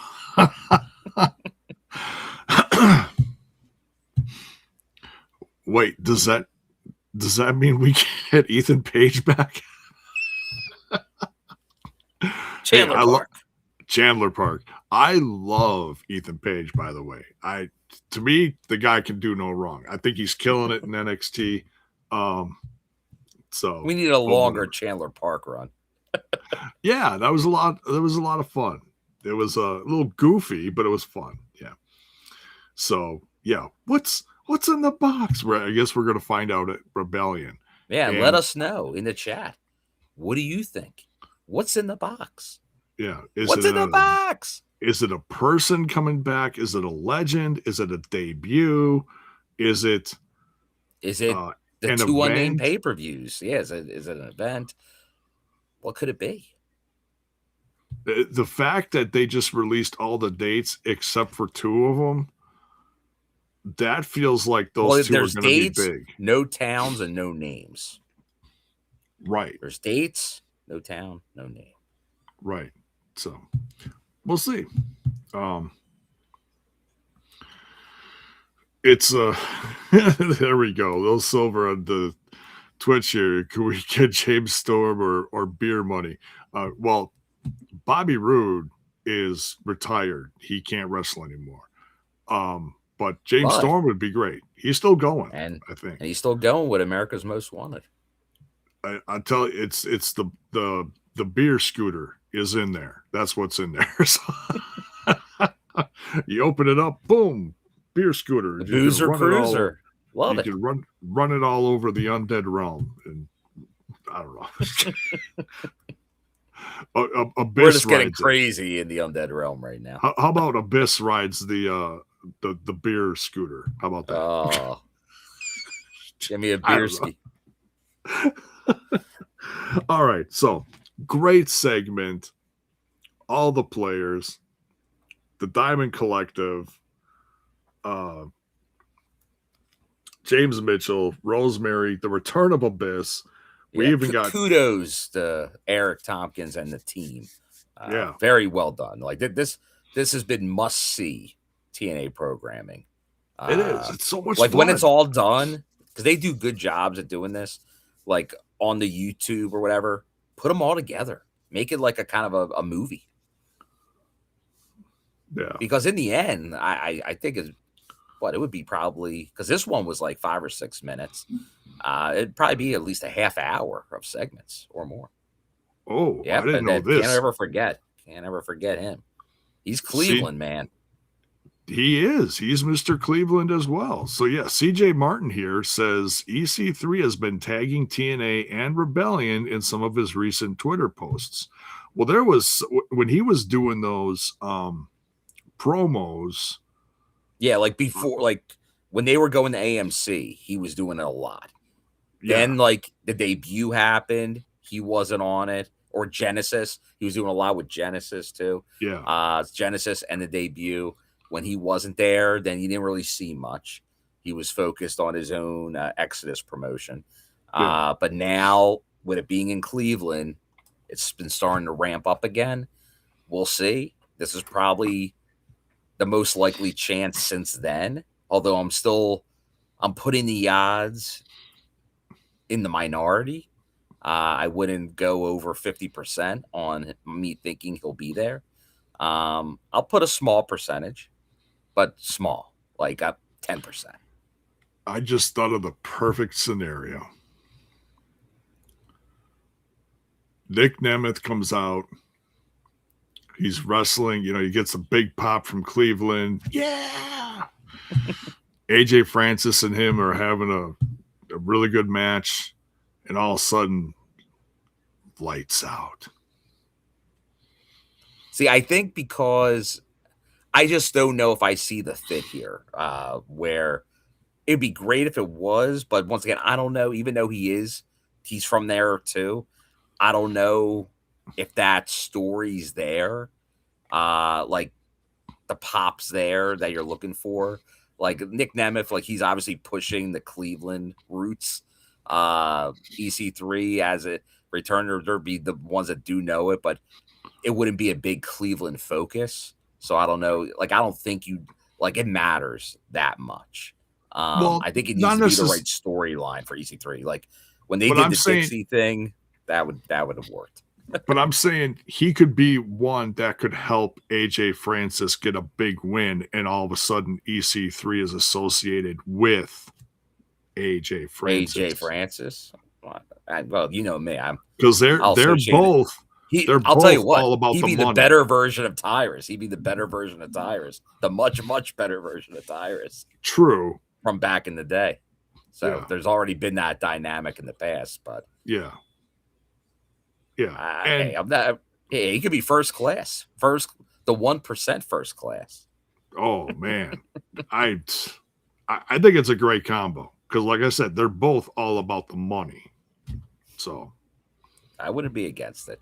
The way you don't have to convince me, Jay, about the way EC3 presents himself. He wears like the furs to the ring and stuff like that.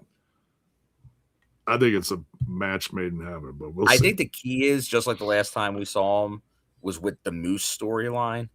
And you just need to find it. So it still feels like it has to be a thread of something he was connected with in the past in TNA. Yeah.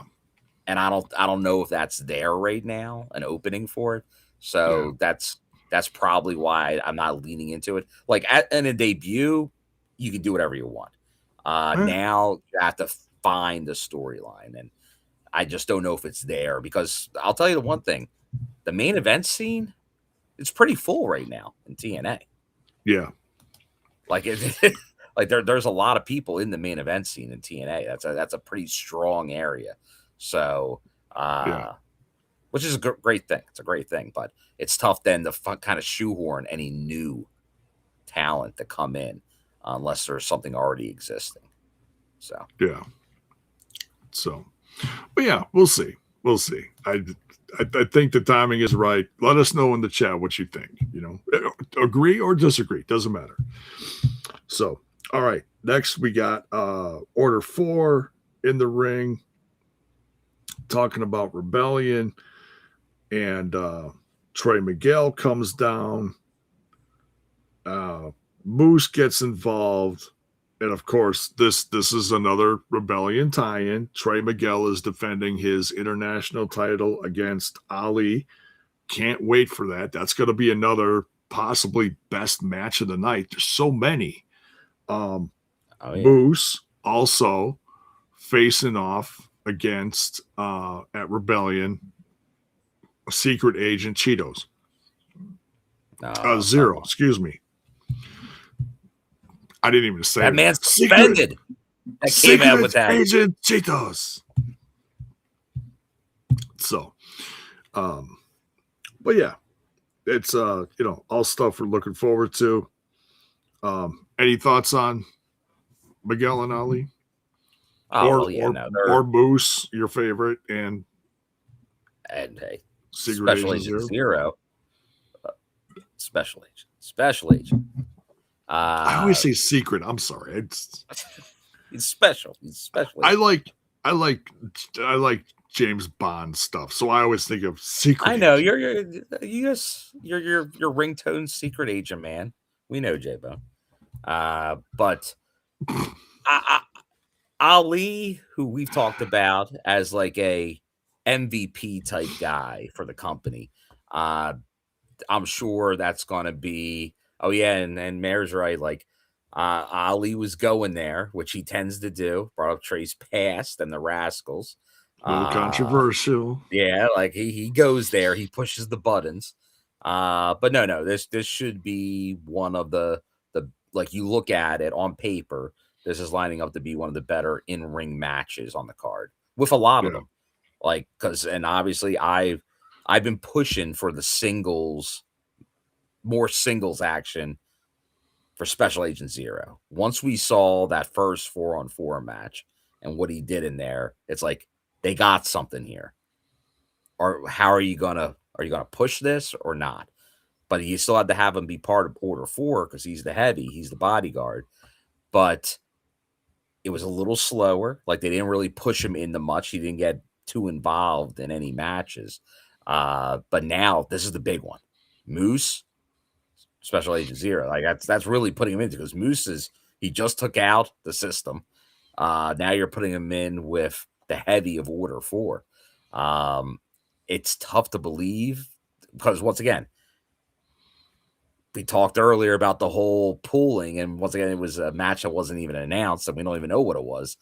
But that makes me believe Moose, who we've been seeing a huge push for, I don't think he's like, I think they'll find a way where Moose goes over, but Special Agent Zero is going to look good still, which he's done in a lot of the matches. Well, is this his first singles match in TNA? Well, as the name Special Agent Zero?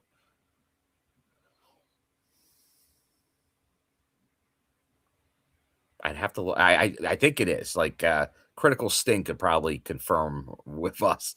Because he was on the Zonify Border Brawl show as William Trudeau. But yeah, I think in TNA, like as especially in Zero, I don't think we've seen him singles yet. So this is big. This is like on a Big 4 pay-per-view.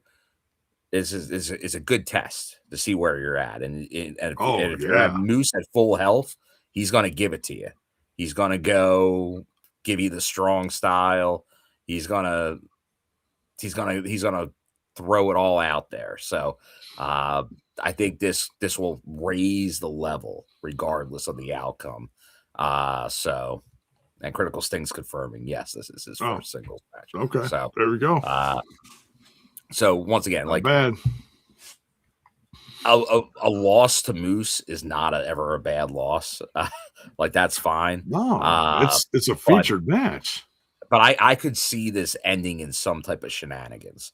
Like we might not get a proper finish on this. And that's kind of might be the protection angle. But I'm looking forward. This one should be a real good one because I am a fan, especially in Zero as well. I think you could do a lot with him. But yeah, this should be the two very intriguing matches. On the Rebellion card. Yeah, a lot of fun one-offs here that we've never seen before in this pay-per-view. So, all right. So Trey versus Ali, Moose versus Zero.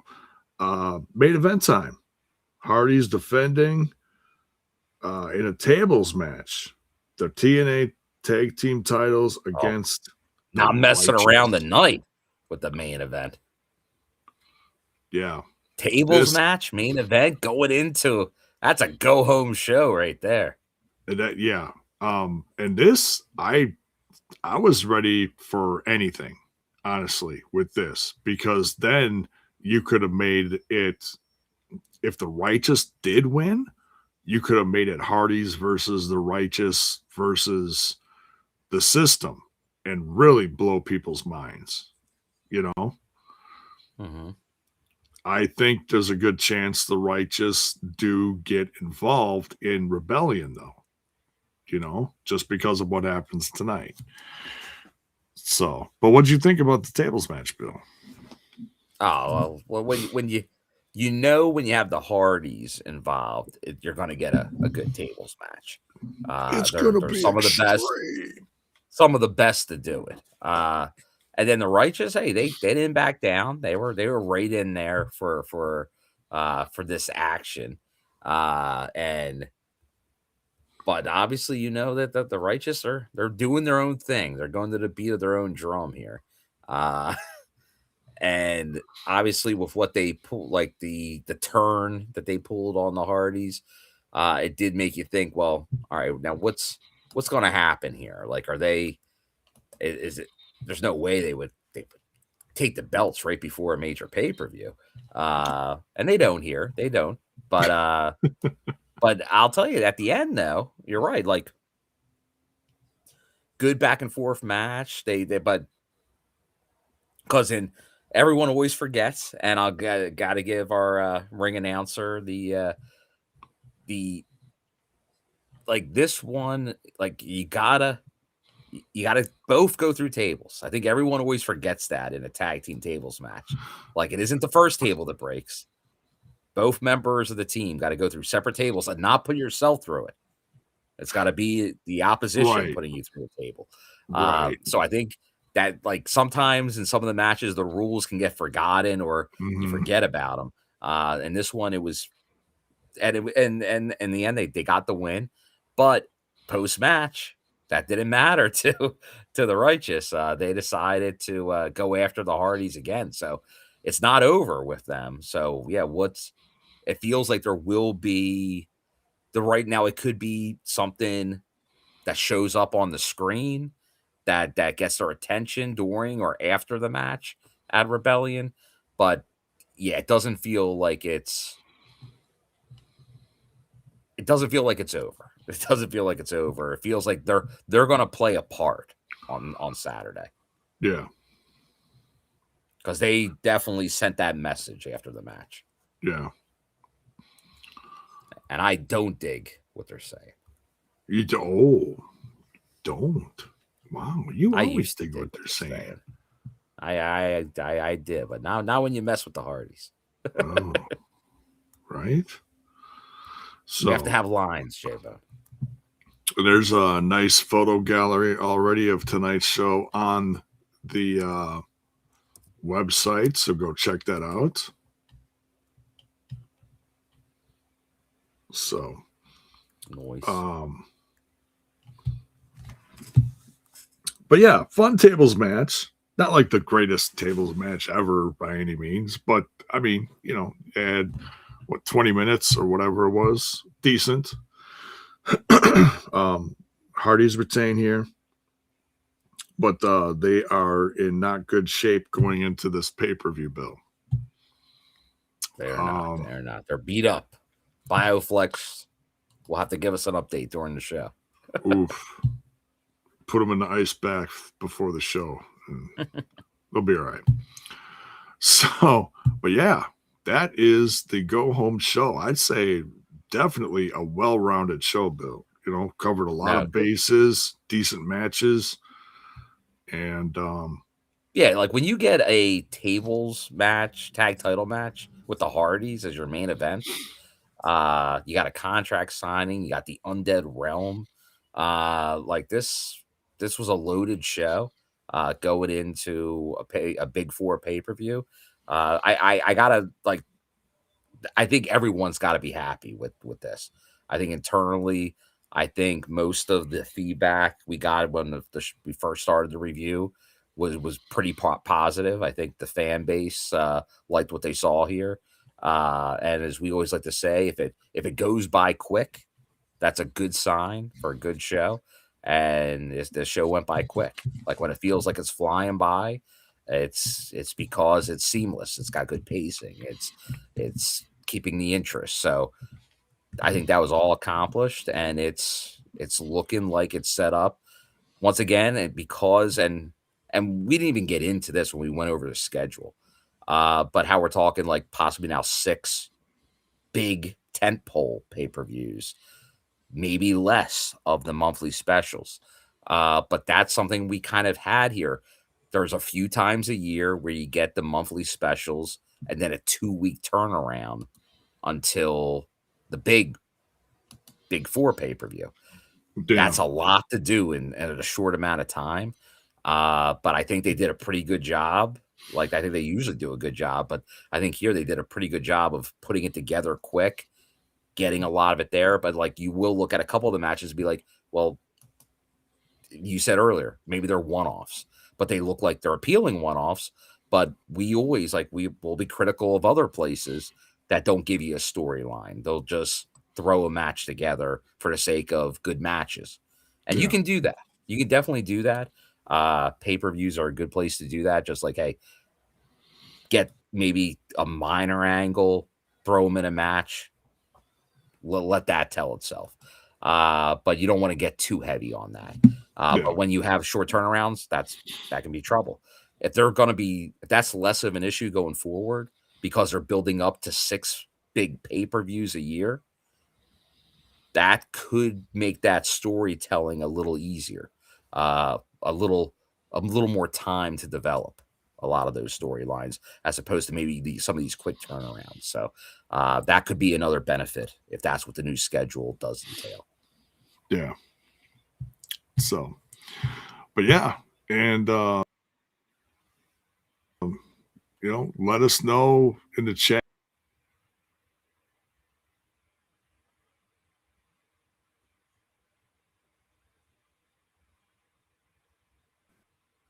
Are you going to order it through your cable provider? How are you going to let us know?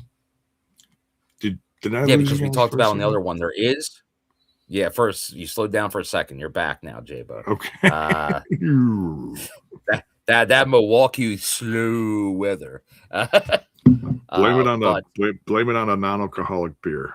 There you go. But I do believe there's still the deal with the annual package, correct, J-Bone, on TNA Plus? Their best deal of the year. I believe it's at least up to Rebellion. So you can definitely like 25% off the year plan. Correct. So you do that, and as you saw, it looks like there's going to be 6 pay-per-views going forward.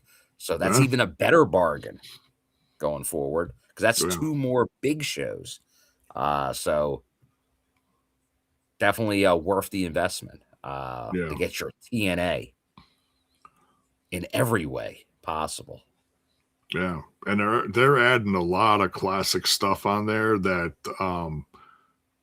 people probably haven't seen in a while. The Twitch specials are on there. One night onlys are on there. Good stuff. Good stuff. Might have to go back and watch some of that in the near future. Yeah. Maybe that'll be some Patreon content to go back and just pick random ones. There you go.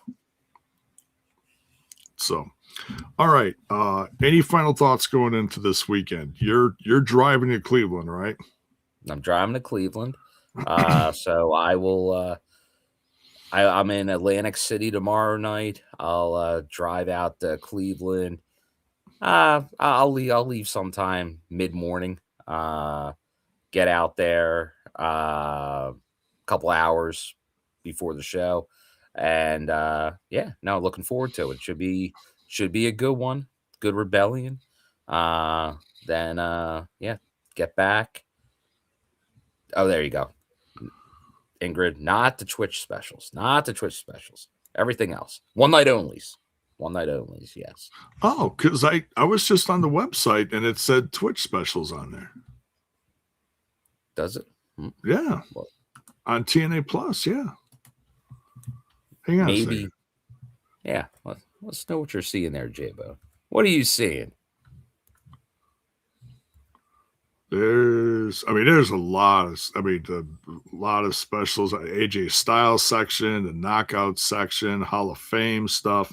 Here, discover more. Food fight, complete history, retro review, match collections, blah blah blah blah blah. TNA one night only. Yeah, Twitch specials here. Now, what pops up as a Twitch special? Well, I didn't click on it, but I'm just saying it's an option on here.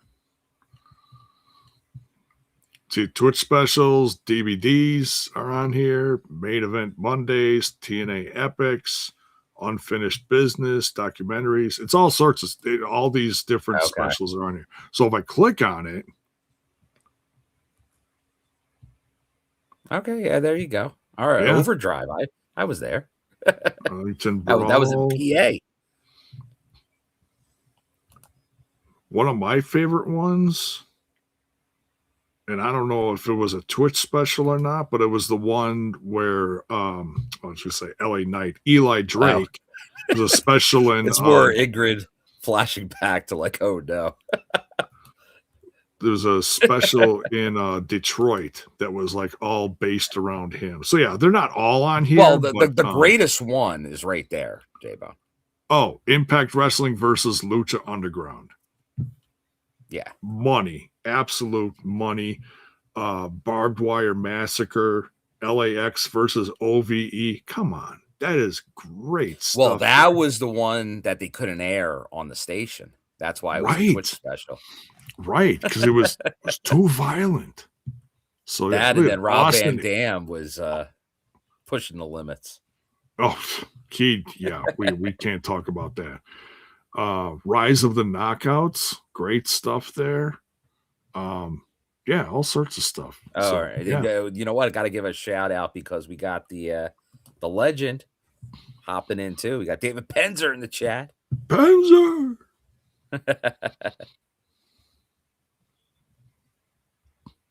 Everyone, and it's pretty darn late on the East Coast, so he's up there. He's up there late with us. Yes, this has become TNI After Dark. This show, poolside Penzer, with the show ending at 11 o'clock Eastern. It's become the late night show. Yeah, got to get my pencil to be like David Letterman. So much love, everyone. Make sure you join us Thursday.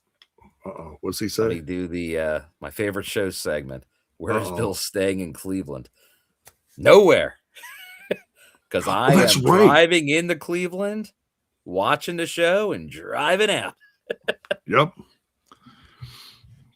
Getting home in the wee hours of the morning, probably about 5 a.m. And then it will be crash until probably about noon, maybe a little bit before, probably 11 a.m. Get 5 and change, and then go about my day. There you go. And then Tuesday. Hitting the road Tuesday again. back at it to Syracuse, which closer. Crazy. Packing suitcases, and props only reason I'm up. Well, that makes sense. That makes sense. I get that. So, but thank you for joining us, guys. Great to see you, Ingrid. Great to see you, Penzer. And you all have a great rest of your week. Join us Saturday. I don't know if I'm going to be able to do a live reaction, but we will absolutely be here for a review. Not sure if Bill's going to join us on the road. We'll see. Just audio. But I'll be here. Yeah, just audio. And but yeah, it's going to be a great show. We'll cover it all. So join us then, and we'll see you then. Good night, folks.